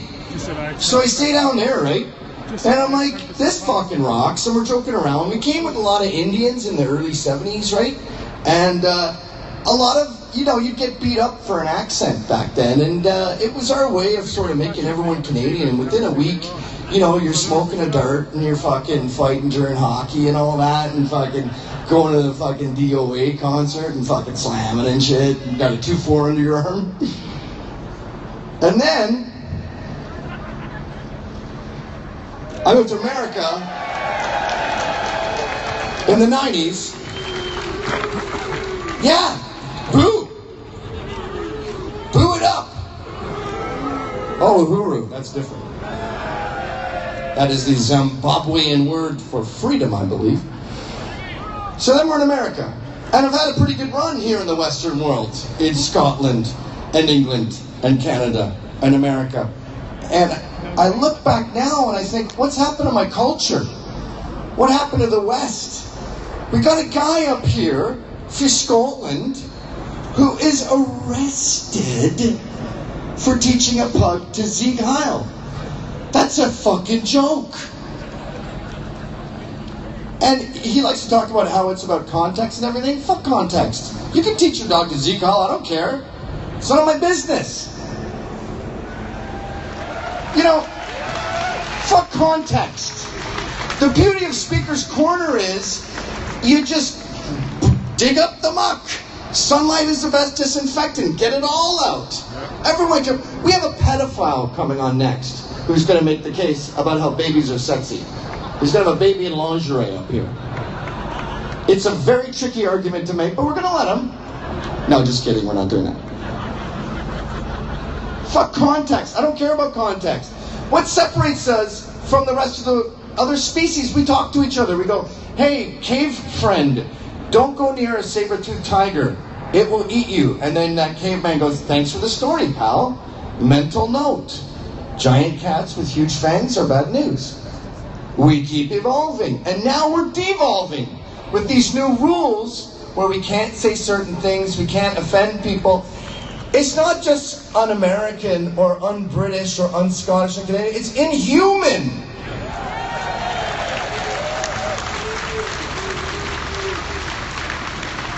I hope this doesn't offend any animals in the audience, but humans are better than all other animals. Fuck raccoons. Fuck dogs. Deer? What is on your head? A bunch of knives? What are you doing? You're not even carnivores. You eat grass? What do you do in the winter, you losers? And I think Britain, and let's stop joking around here. We know that Britain created the modern world, right? Like this, and the zip tie, and the tape, and this, and the printer that made this, and this mic stand. Everything! You're welcome! Why are we so ashamed of these wonderful creations? Shit, the only thing we didn't make is that fucking tree! And we planted it, by the way. So, I'll just end with a story about the founding of America. The colonies encouraged dissent. They said, we need newspapers in every town along the East Coast. Boston needs a newspaper, New York needs a newspaper. Everyone needs their own little newspaper, and I don't want it to all be the same. Have debates in the paper, argue with each other. Talk about amendments. Maybe you all want guns. Maybe you should have a revolution or something. And the next thing you know, they had a revolution. And the lesson from that is free speech is very dangerous to the state. The government doesn't like free speech. And they've tricked us into culturally thinking that we don't like free speech. We don't like telling stories. We're worried about offending people, but we're not.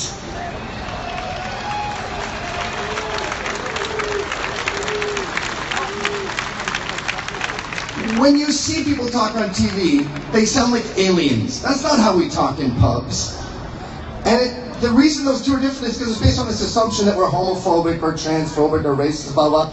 It's all a fucking lie. Everyone is pretty decent human beings at the end of the day. We're all normal. We all like each other. So fuck off with the censorship.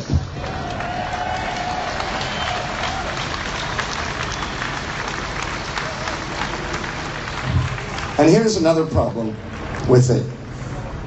By ostracizing those who are brave enough to speak out, you are forcing us to band together.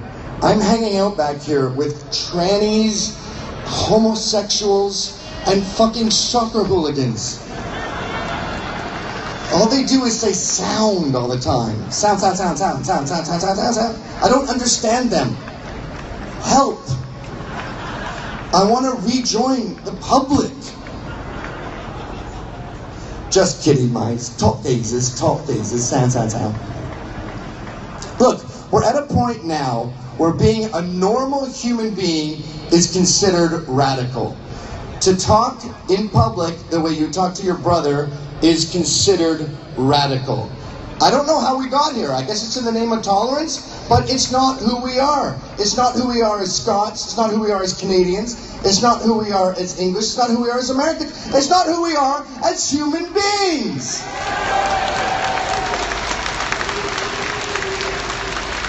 We like having a laugh.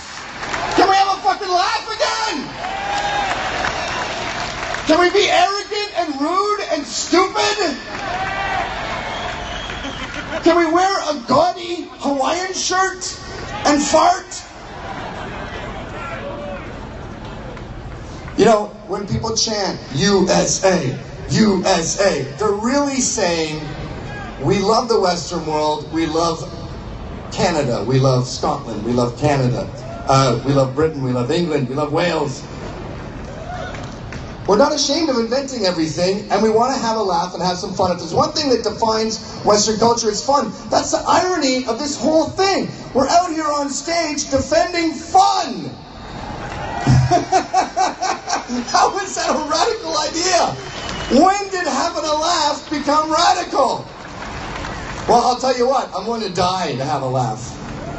I'm not even joking. I'm willing to die to sit in a pub with my friend and tell a disgusting sexist joke.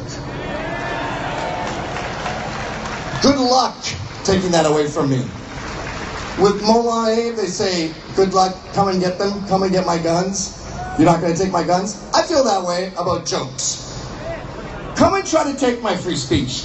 Do your best, do your worst.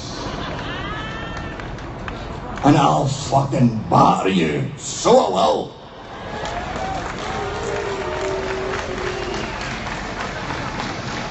We tried it their way, because we're open-minded, because as I said earlier, we're all basically decent people. So when they told us to shut up, and they told us not to say this and not to say that, and to behave this way, and use this terminology, we went, all right, I'll try it. And then we went, I don't like that anymore. It doesn't feel me, you know? It doesn't feel human to be constantly apologizing and censoring myself. I feel like I'm giving myself cancer when I shut my mouth. So you gotta let it out. And we do. And we will win this battle, ultimately, because we're fighting for humanity. We're fighting to be ourselves. We're fighting to be proud and unashamed of who we are. And what are we? We're Westerners.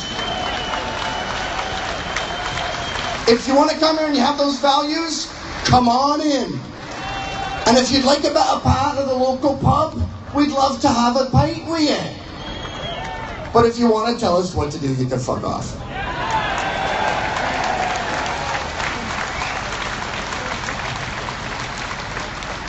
Now, I know you might be a little peeved about that incident a couple hundred years ago with when we were hiding in the trees with the Indians and all that. But as a symbolic gesture, I'd really appreciate if you could repeat after me as a British person. I was born here. USA, USA, USA, USA, US fucking A! Thanks, guys.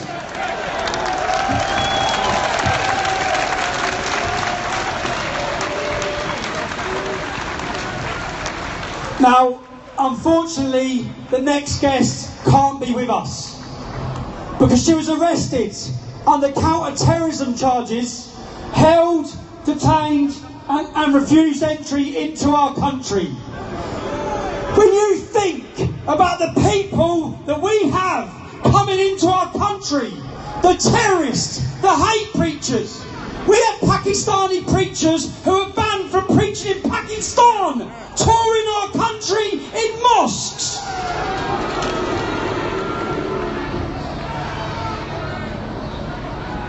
I'll let Lauren do the talking. I'll give you Lauren Southern, the beautiful Lauren Southern.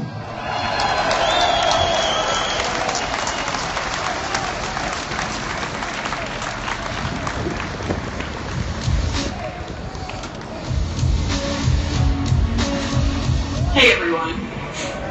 I'm sure you all know why I can't be here with you today in person. The UK government, in its infinite wisdom, has decided that my presence is not conducive to the public good. Why do they say this?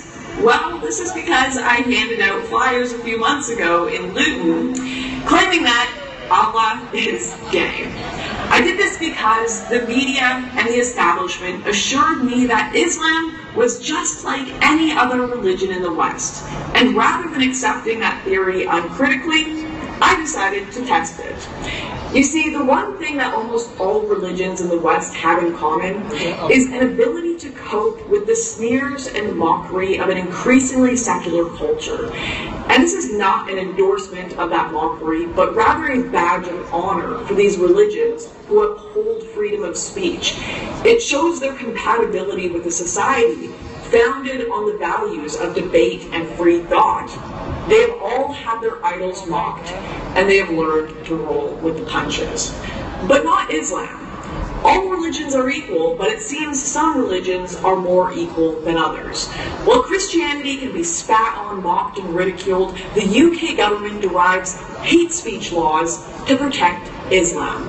The European people keep their mouths shut because they fear another Charlie Hebdo, and our youth are bullied into submission by their educational institutions to bow to Mecca in the name of tolerance. But some ideas need to be challenged, and all ideas deserve to be ridiculed. How easy would it be to just do what we're told, to live quietly, to bow down, and to sing the slogans of power? But that's just not in us, is it? It's certainly not in the people who showed up today, and it is certainly not in the historical spirit and soul of this great United Kingdom. Because the spirit of the West is engulfed in a restlessness that hates submission and detests conformity, that craves conflict and yearns for infinity. Ours is a spirit of revolution, a compulsion to overturn what is established and to reshape the world.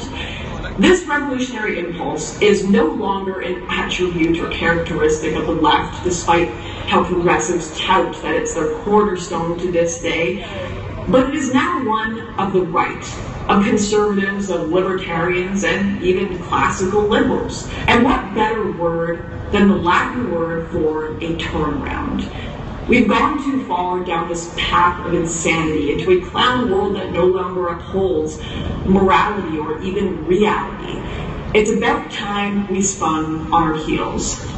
And so, the modern revolutionary rages against progressivism, for this doctrine has become the establishment's Bible.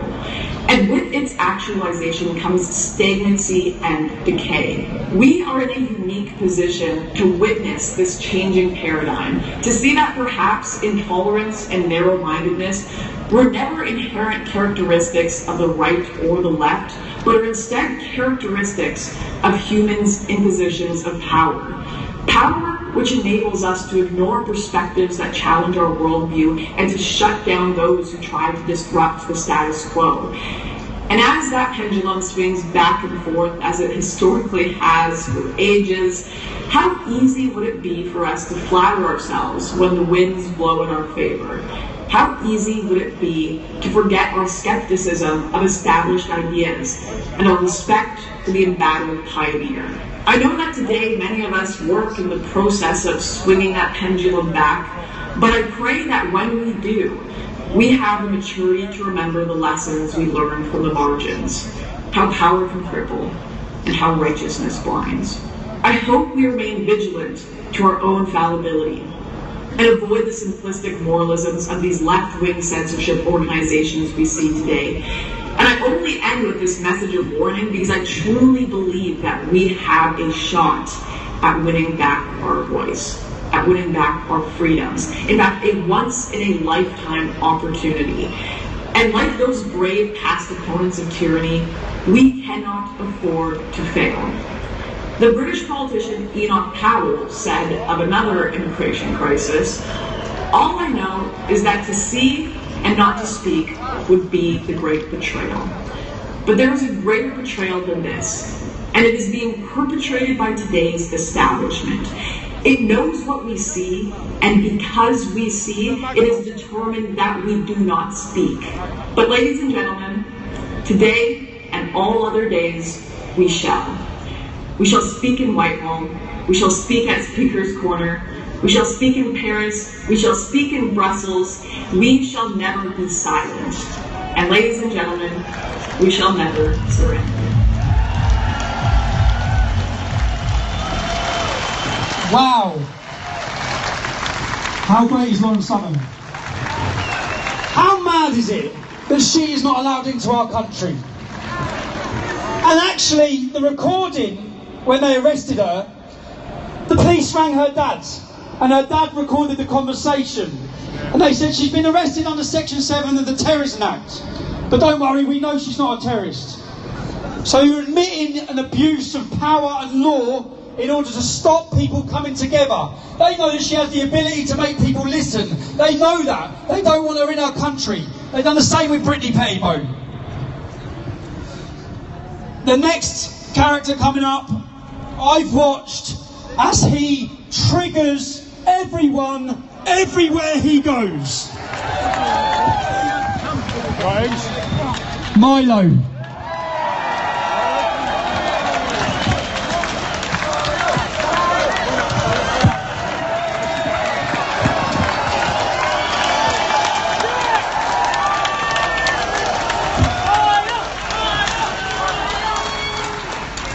Thank you. This one's not on.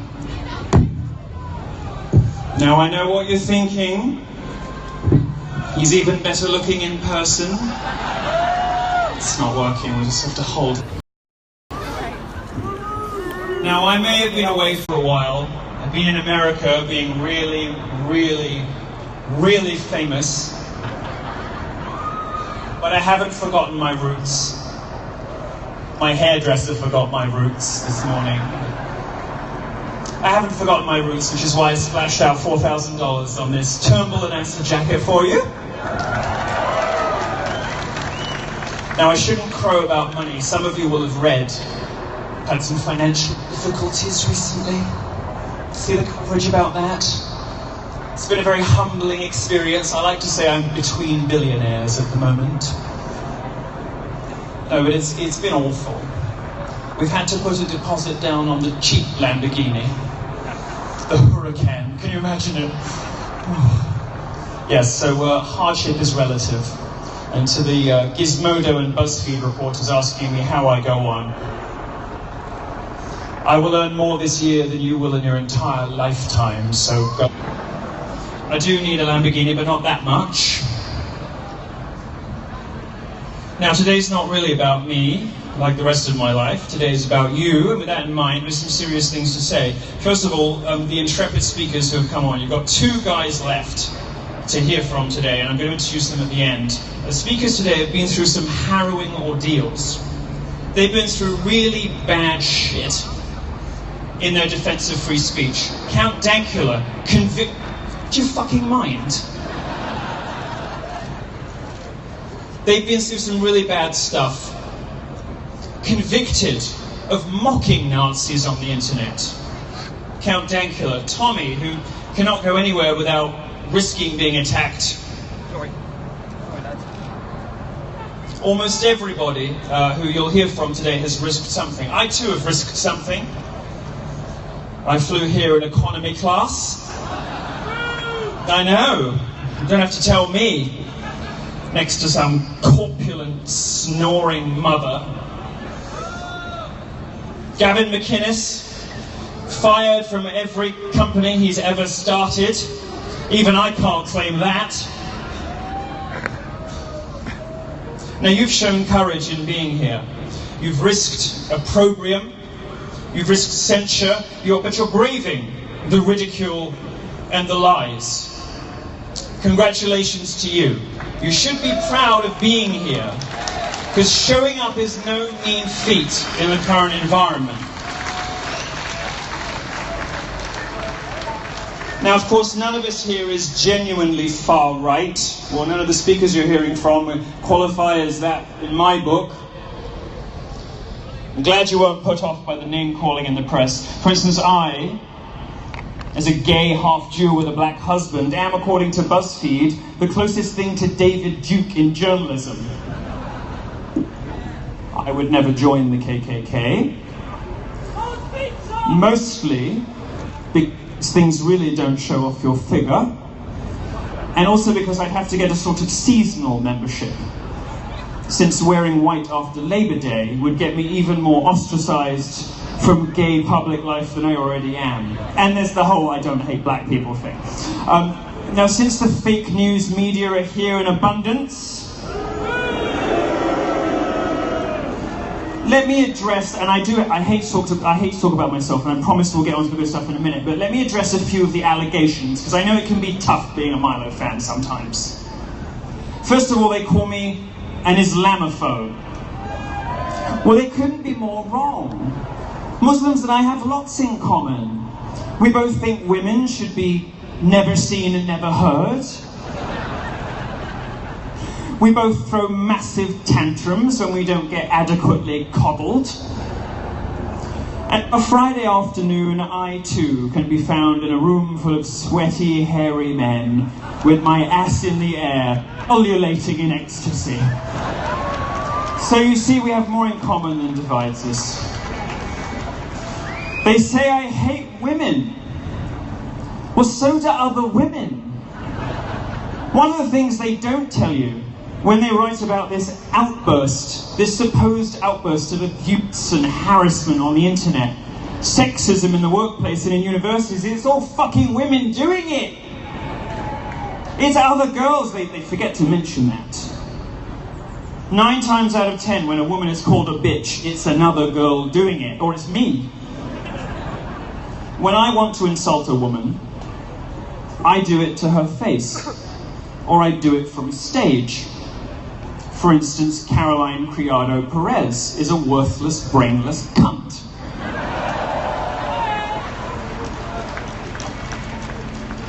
Another one they say all the time, transphobe. Well, they've got me there. I must admit it, but aren't we all really? I don't think transphobic's the best word for it, really, because I'm less scared of them than I am amused by the bad wigs and how thin-skinned they are. They call me anti-Semitic, despite the fact that my mother is Jewish, and the only thing that I say about the Jews is I think it's great we run everything. And that we can control the weather. I mean, look. Did you see that adorable little dreadlocked lawmaker from Chicago? He's currently in trouble because he got caught on video saying that the weather was manipulated by the Rothschilds. I wish someone had told me. What do you do? Can someone tell me? Are there any Jews here? Are there any Jews? Yes, plenty of Jews. Do I just do the Doctor Strange thing and wish for it?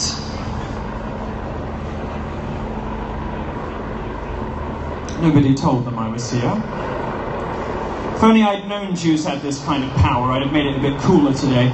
Now, perhaps we can have the protesters rained on later, although it sounds like plenty of you have been up to that already. Now, if Britain were a free country, following the lead of Trayon White, that lawmaker in Chicago, I might spend the next few minutes speculating what other races have by way of superpowers. Fuck it, I will. Perhaps the Chinese can divide by 0. It was a math joke. None of you got it. The Japanese, they look good in everything, don't they? Or whatever clothes they wear, they always seem to look fashionable and elegant, just effortless. Like Chicken Breast and Sally Burkow, they go with everything. So it was a sex joke. You just didn't like that one. Black people did Wakanda, that was good. It's okay, you can laugh. My favourite tweet of all time, by the way, was from a Black Lives Matter activist who was angry that she couldn't find Wakanda on a world atlas.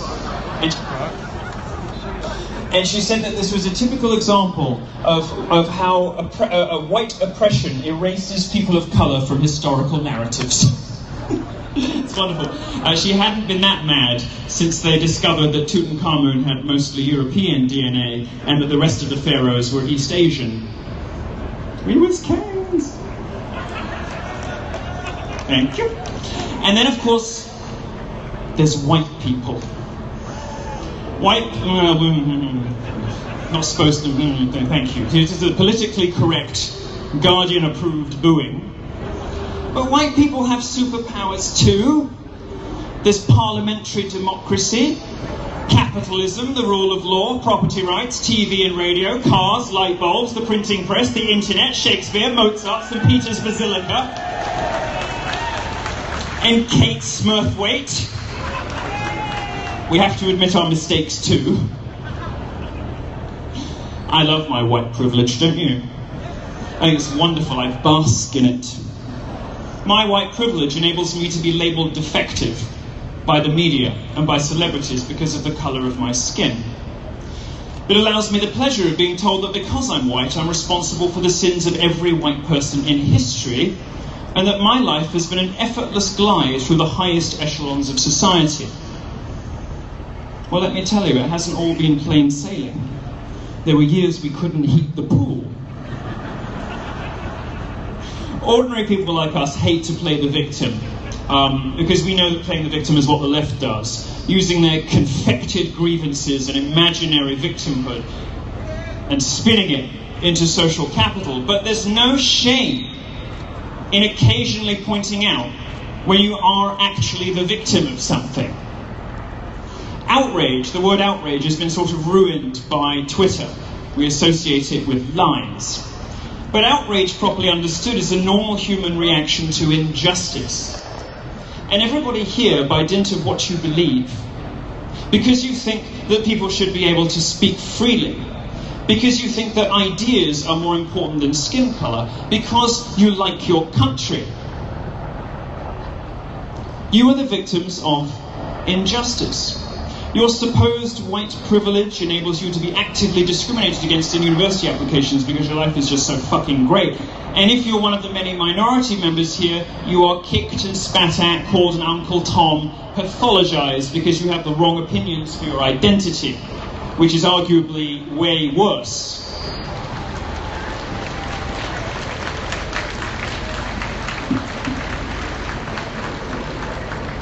If you've ever heard me called self-loathing, it's only true around Christmas when I put on a few extra pounds. But really it's an attempt to pathologize. What they're trying to do is give me a disease, a brain disease. They're saying, if you believe something other than I do, you must be ill, and you must especially be sick because you're gay and you're supposed to be with us. Now, quite honestly, I don't care much about race, and I don't spend a lot of time thinking about it. But talk to those boys, those white working class boys who are failing at school, whose literacy rates are through the floor, who cannot get an education or even a job, about white privilege. Talk to the young girls of Rotherham or Telford about white privilege.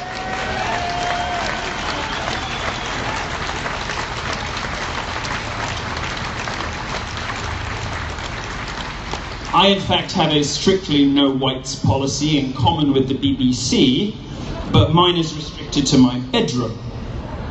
The BBC wants to roll it out across the corporation. It should and it must be okay if you are a black person who has been instructed what to believe. If you are a woman who is suspicious about this wage gap crap, and it is crap, It doesn't exist. A female Harvard economist last year tried desperately to establish the existence of the wage gap and couldn't. There's nothing wrong with occasionally drawing attention to the fact that you are, in fact, a victim of something. There's no such thing as white privilege. Mostly there's people with money and people without money. Poverty and lack of opportunity are colorblind, just like the solution to both of them, capitalism and free speech. Now, what I really care about is ideas and values. And the value we're here today to defend is the right of every man, woman and child to say, do and be whatever the hell they want.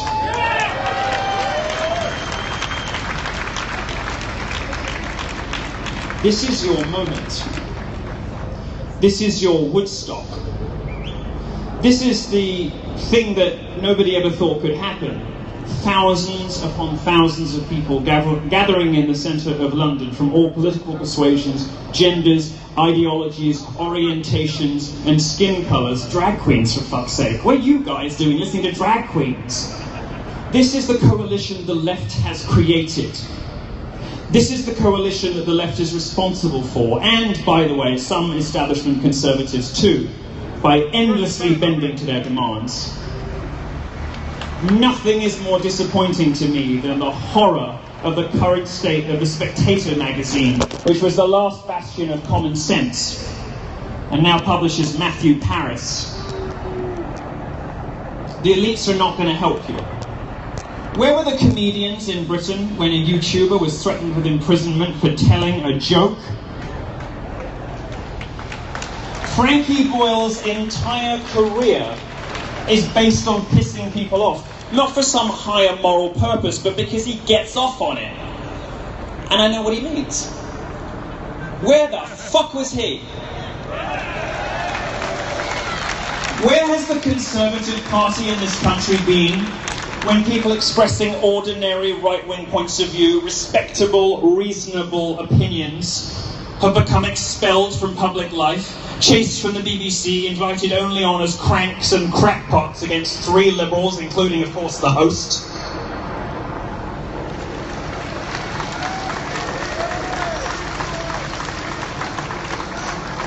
But the people of this country are behind you. They prove it when they voted for Brexit. I don't know, guessing by the number of flags here that most of you are probably Brexit voters. But I'm willing to bet that there was a sizable portion of people who voted for Brexit without giving much of a shit about the EU, who just wanted to say, stop telling me what to do. Stop telling me how to think. I would have been one of them. The police are behind you. They can't say it. Don't look at them. Don't put them on the spot. They're ruled over by politically correct appointees who have decided that the priorities of various police forces should be scouring the internet for mean words instead of, stopping systematic racially oriented gang rape.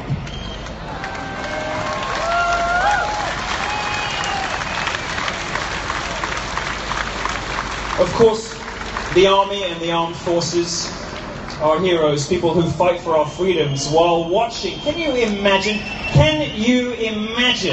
coming home from Iraq or Afghanistan and seeing the freedoms that you have put yourself literally on the firing line to protect unravel day by day? Because conservatives who should be standing up for us, Tories and journalists who should be maintaining our freedoms, have utterly capitulated to the progressive left. No more.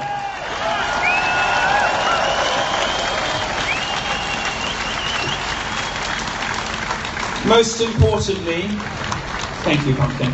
Most importantly, truth and righteousness are behind you. You're the vanguard. You are the Dark Knights, the first men and women to proudly stand with your heads above the parapet, caring nothing for the bullets that may come your way, and for that I salute you. Thank you.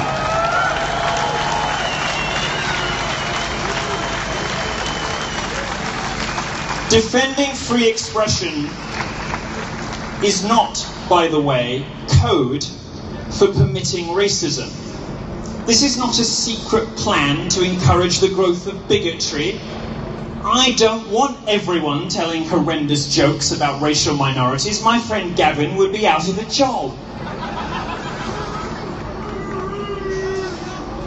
Our movement is just what we say it is. A demand that ordinary, respectable, reasonable points of view are allowable in polite society and appear just a bit more often on telly. This is the refusal to accept the criminalization of comedy. Now, unlike some of you here today, I am a full-blooded free speech fundamentalist. I want Nazis on TV, not because I like them, BuzzFeed, you know which bit of the quote they're going to use, but because I believe that good ideas and bad ideas deserve to duke it out, because I am a classical liberal. I believe J.S. Mill when he tells us that if we don't rigorously and regularly defend our ideas and our ideology, we lose them. They become dead dogmas. We don't know why we believe them anymore. And because I saw what happened when Nick Griffin went on Question Time, I saw what happened when in many instances, you know, in America, when genuine racists, people who actually think that someone should be expelled from a country or shouldn't have the vote or isn't as morally significant because of the colour of their skin, and I don't know anyone like that, and I would probably have met them by now. When those people are exposed to the harsh light of day, I believe that sunlight is the best disinfectant. I want everyone, no matter what they believe, no matter how batshit feminist or unpleasantly racist they are, I want them to be heard, because that is the only way I believe that a civilized society progresses.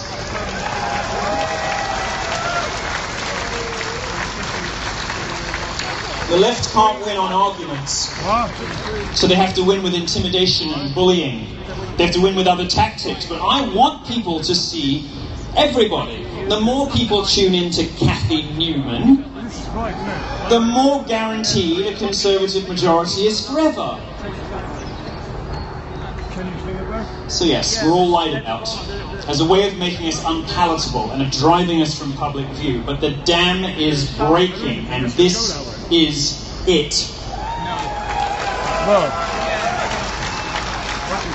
It's not working anymore. When you say, as Tommy and Gavin and Raheem and I do, that you're a Western chauvinist, a Western supremacist, this is translated for you by the helpful members of the media as an admission of racism, but nothing could be further from the truth. You don't have to read between the lines of what we say to find out what we mean. We tell you what we mean. And the way you know that is if you ask an actual white nationalist or an actual white supremacist or an actual neo-Nazi, if there are one, they'll say, yeah. Invariably. Left has a problem, I think, don't they? The establishment, the left, they have a problem with taking what people say at face value. Doesn't matter how many times or in how much detail jihadis praise Allah and say all of what they're doing is for the greater glory of their God. No, it must be toxic. Sorry, I know. It must be toxic masculinity or gun control or something like that.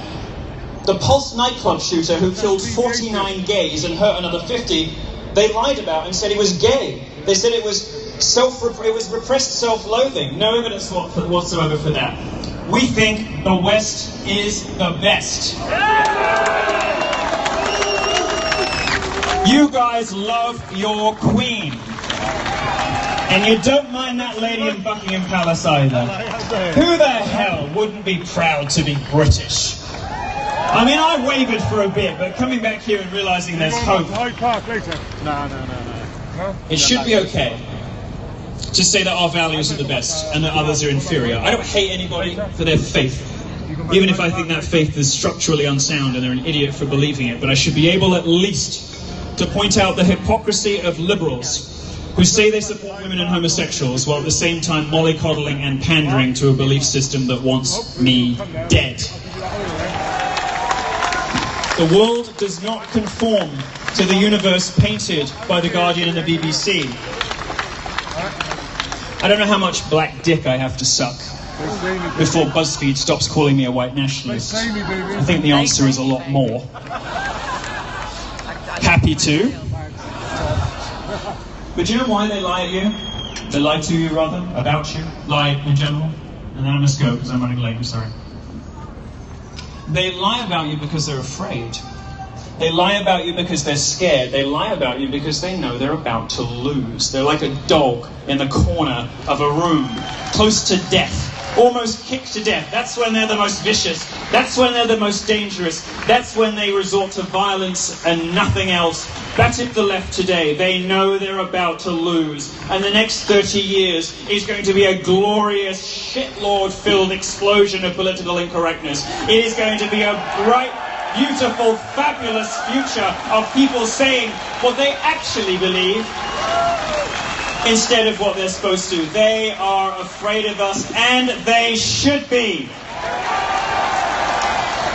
These sexless soy boy bloggers, frumpy, cat-drenched, piss-stained, cardigan-wearing lesbians.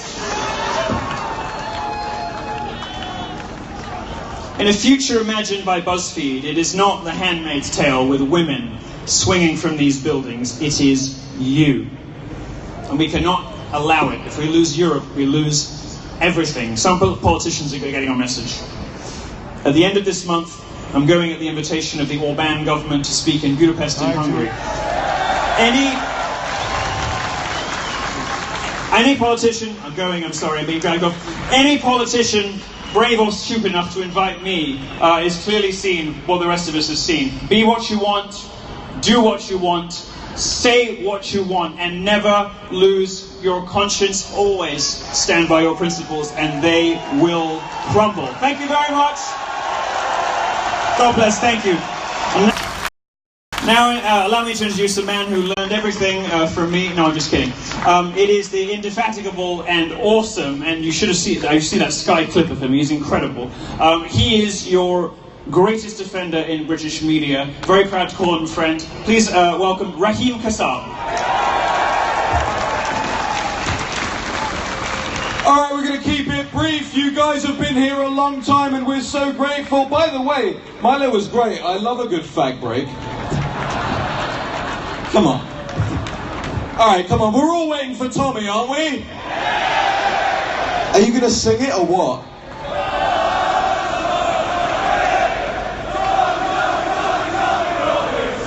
All right. By the way, that sounds a lot better than the Jeremy Corbyn dirge that they sing at Momentum rallies, right? Okay, so look, I'm going to be very, very brief with you guys. I was supposed to be on for a little bit longer, but I know you're waiting to hear from Tommy. We also got to get out of here because I know the police, they've worked hard all day. They want to get home too. I want to say thank you to all of them. By the way, thank you to all our great servicemen and women out there who have defended this country. Say thank you. By the way, can we also, I want a round of applause for the Antifa protesters and the media who came out today, because you know what? They're exercising their freedom of speech too. And I think we say, hey, great, good for you, let's go. Let's have the arguments. Let's do it. Let's have the arguments, because we can win the arguments. We are winning the arguments here today, and let me tell you something, ladies and gentlemen. There is a political establishment out there right now who are trying to debase every single element of your personhood. They are trying to debase your currency. They are trying to debase your citizenship. And as we've seen recently with the Facebook scandals and all that, they are now trying to debase your online personas. They own you. They think they own you. But do they own you? Say it so Teresa can hear it. Ladies and gentlemen, it is my great pleasure to introduce the man behind all of this. Look, without these organisers, Kaylin, George, Lucy, none of this would have been possible. But none of this especially would have been possible without the great Tommy Robinson!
That's making me emotional, man. I'll stand up here and cry in a minute. Can I just say what an unbelievable feeling it is to know that I have the support. It's an immense feeling. And I know that it's such that everything they've tried, everything they're doing, everything the people sitting in there are tarnishing us, slandering us, trying to silence us. And I know what the reaction I get when I travel the country, that the people are not listening to them, that the people are supporting us. The people of this country have been silenced for 20 to 30 years with the tag of racist. They have managed to silence people so they're too scared to speak up when they see things that are wrong. They're too scared to tell the truth and identify problems with an ideology and a religion in our country because they're worried about being called racist. They now realise that that tag is dead. No one cares anymore with being labelled as a racist.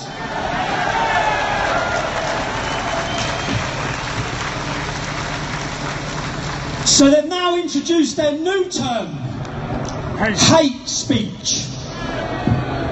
What is hate speech? Anything. Anything. There's a 16-year-old boy somewhere in here. I'm going to interview him next week. He went to Speaker's Corner and he debated Ali Dawah. And he stated facts about Islam. He was visited last week by counter-terrorism officials as part of the Prevent strategy. Fuck off. I see a few of them. His mother was in pieces, crying, scared, worried. The justification the police give for coming and visiting him. They asked him questions. Would you kill for your ideology? He said nothing extreme, nothing wrong and nothing non-factual. But the police are visiting him. There's another man up in Burnley up north as well who this has happened to. The reason the police gave for visiting him is because they didn't like his opinions on Islam. This is currently what our country's facing. When you hear statistics and they say that 30% of all Prevent strategy is now non-Muslims, that's not and again visits from counter-terrorism, for telling the truth, for identifying facts. I had a 14-year-old boy in the north of England who had a mental breakdown because of the visits from Prevent, because he said that Islam was a fascist, violent ideology. These scare tactics, and I'll tell you what, it works. I'm in a group message with this young lad, and there's loads of young lads who are representatives of different football clubs in the country, who are youth, who are 16 to 18 years old. So one boy tells the truth about Islam at Speaker's Corner, and then everyone else sees that counter-terrorism have visited him. That has a knock-on effect. People become scared. People are terrified to identify and speak openly and honestly. We've just seen that my Twitter account was removed for hate. Facts. The hate. One of the things that they suspended me for, I said 90% of grooming gang convictions are Muslim men. That is a fact. That is not hate. 20% of them are called Mohammed. 2% of the But what they removed my Twitter account for was for saying Islam promotes killing people. It does. 100 verses in the Quran incite them to kill. Again, it was a fact.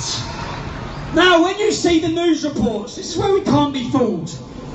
Our government, there's been 10,000 Twitter accounts closed at the request of government for hate. There's been 140 Twitter accounts closed for terrorism.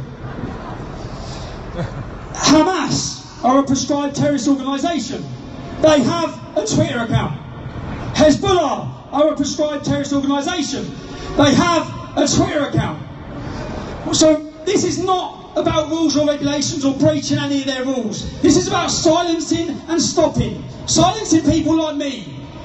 Milo had his Twitter account closed. Sargon had his Twitter account closed. Where we're heading in a few years' time, Facebook, YouTube will all remove our views.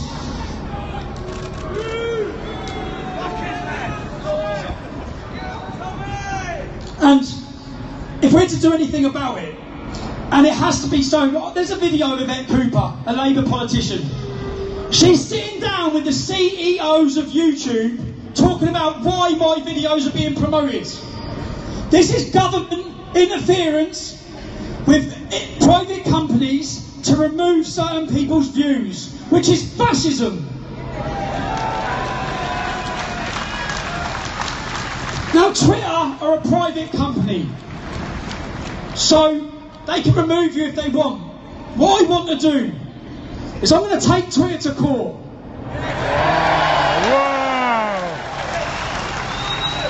I'm going to take them to court for discrimination against my physiological beliefs, my deep held beliefs. And I won't get my Twitter account back, but what we'll be able to prove, which needs proving, we need to prove what hate is. We need to prove that facts are now seen as hate. The government are pushing this agenda with private companies.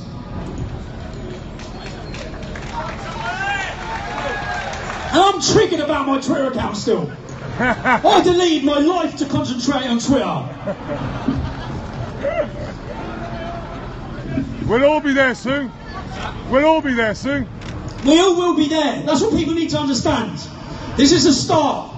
Everyone will be removed. All our views will be removed. On the other hand, you have Muslim organisations, you have terrorist groups, you have far left radical groups who aren't being censored. It's certain political opinions are being censored. Also, I've been standing here in the shade. You must have all been boiling here all day. I want to thank you all for your patience as well. I want to do something quickly as well in the middle of the speech. Kaylin, George, Lucy, can you come up here?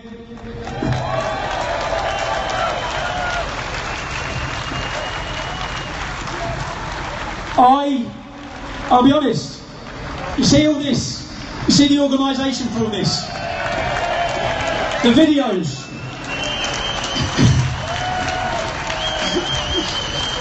none of this, and the people were thanking me, I had loads of people coming up saying thank you for the day. I didn't do anything, that's the truth, they done it all.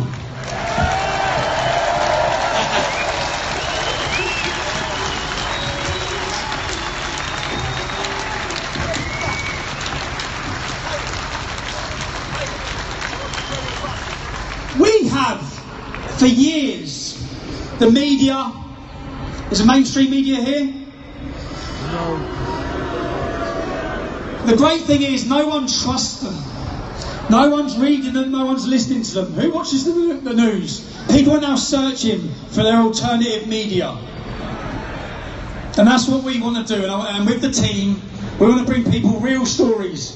I've got a story that's going to be coming out hopefully next week.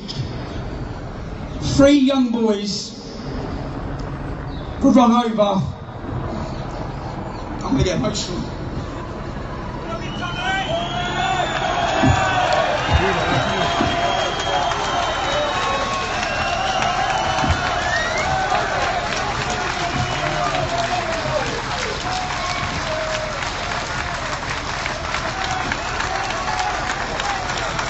This is, I spent a week looking at the case of the murder of their children.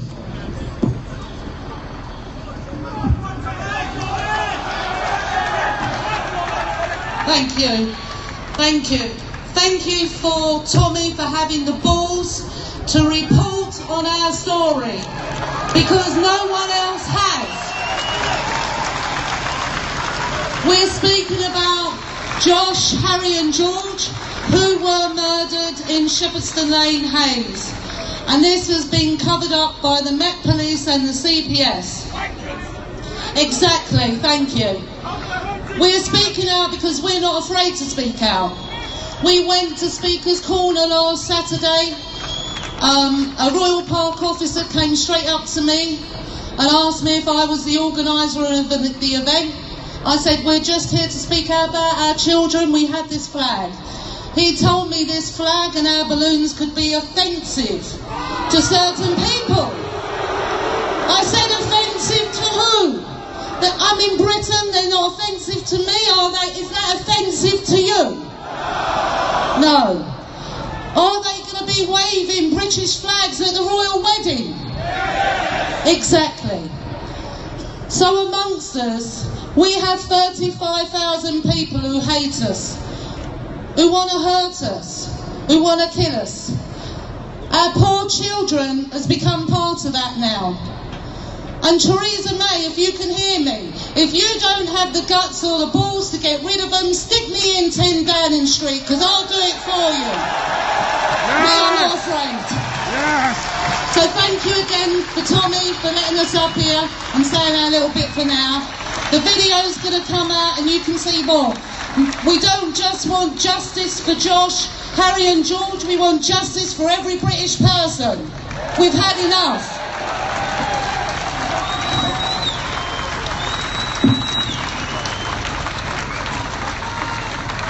This video, when you see the story come out, you'll see how disgustingly these families have been treated. You'll see that, I'm getting emotional even thinking about it, man. I spent a week crying over their case. You'll see it next week.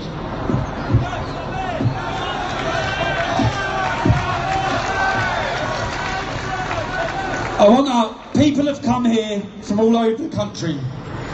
People have made this possible. I know you've all had a long day. Many of you have spent your money, you've travelled from far. There's different organisations, different groups of people that have come. I want to bring one of the lads up now, Justin. He's a I see the Proud Boys, I was with them last night.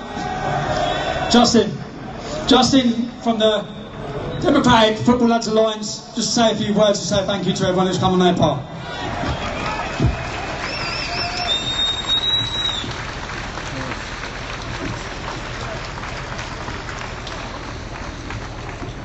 Can I start by welcoming everyone to London, every football fan from all over Britain, our brothers the veterans, and every single one of you who've made the effort to stand up and be counted today. History will look kindly on you.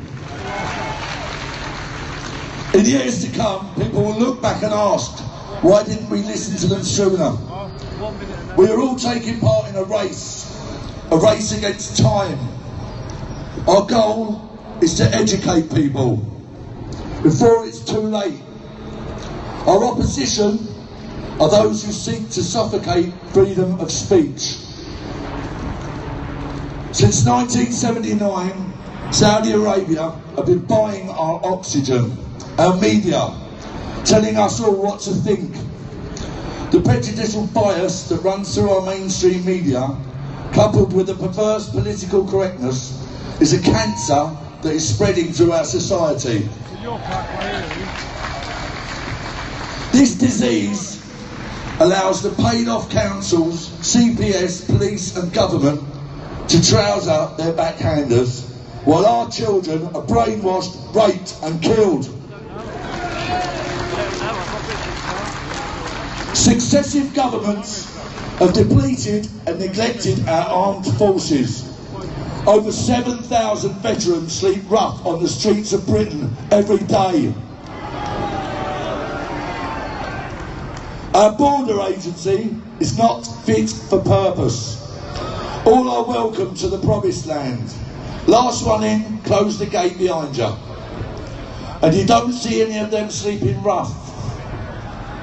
We are a divided nation, the haves and the have-nots, injustice at every corner. Our police stand guard with guns, doing a job that by rights the army should be doing, while our towns and cities are lawless. Telford, Rochdale, Rotherham, Oxford, Newcastle, Manchester, Glasgow, the list goes on. And we're here today to demand a national inquiry into what is happening with these grooming towns and what is happening to the millions of children being raped in this country by racists.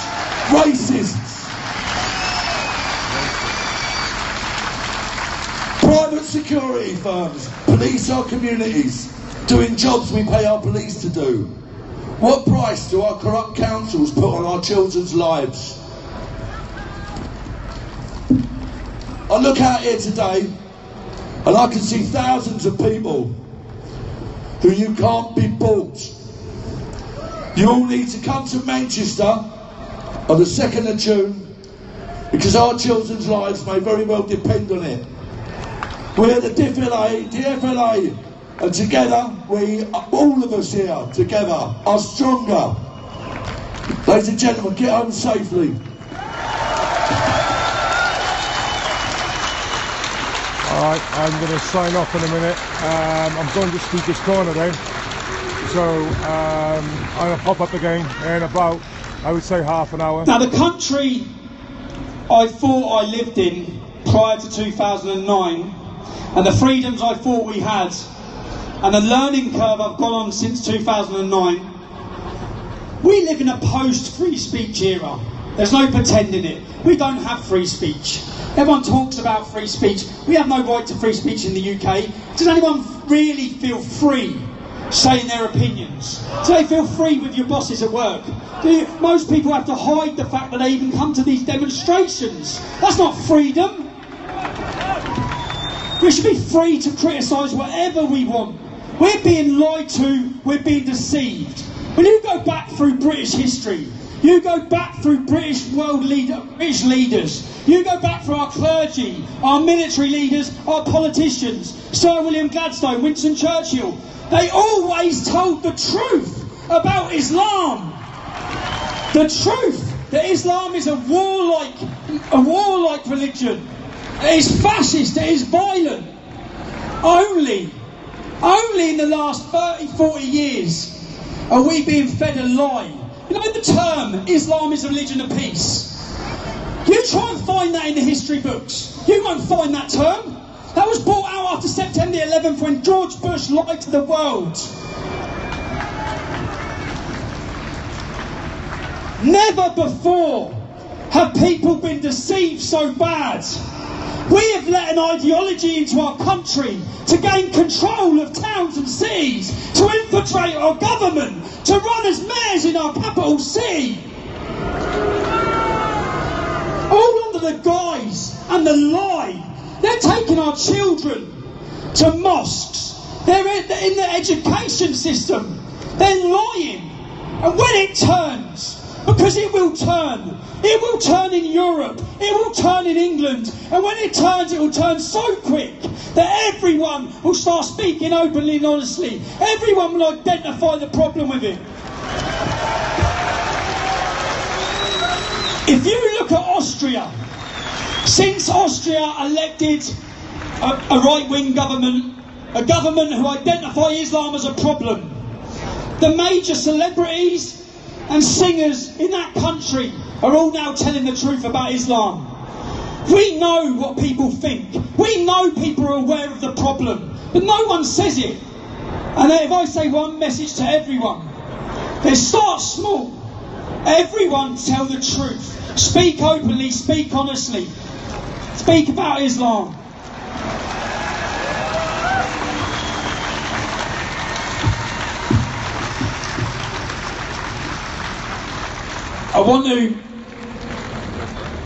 I know you've all had a long day, and I want to thank every single one of you for travelling here. It's been a beautiful day. Do you know what? I thought I'd take massive satisfaction. We couldn't have done this 3 years ago. We couldn't have done this 4 years ago. We're now mainstream. The public support us. The lies, they don't believe the lies they're saying. So a personal thank you from me to every single one of you. You've made me. You know when I stood up on this stage earlier, and you're all singing my name, it's an amazing feeling.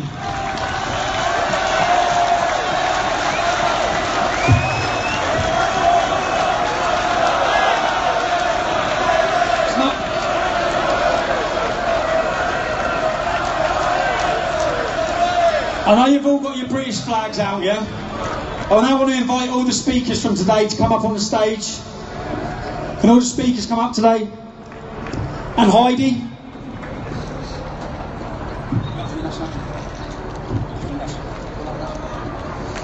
We just want to...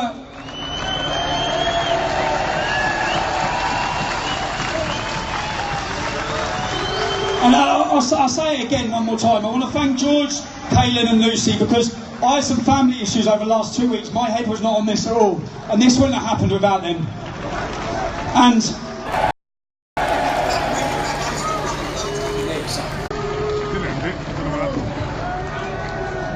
Are we ready? God save our gracious Queen, long live our noble Queen. God save the Queen. Sons of victorious, happy and glorious, long to reign over us. God save our Queen.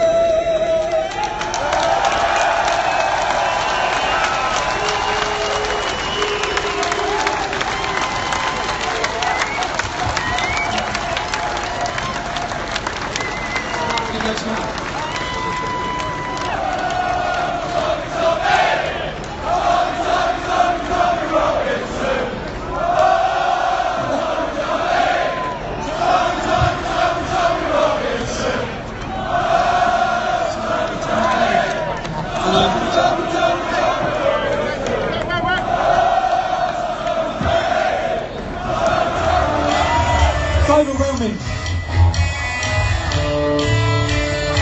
I think we send a message today to the government that people will no longer be silent.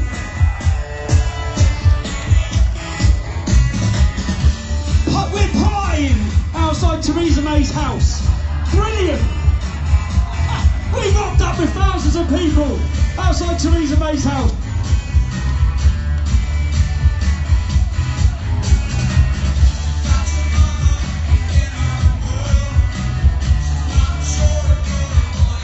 What a beautiful sight.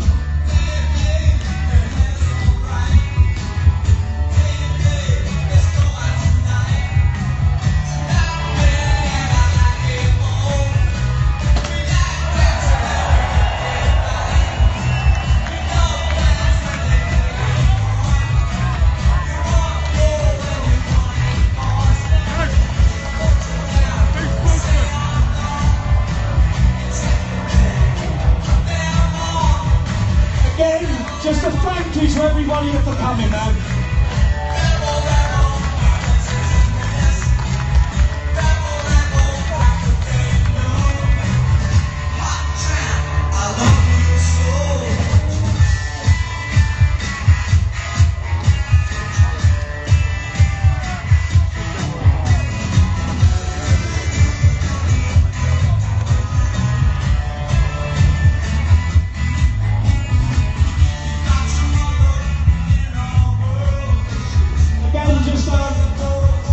Thank you again, man. Have a safe journey home.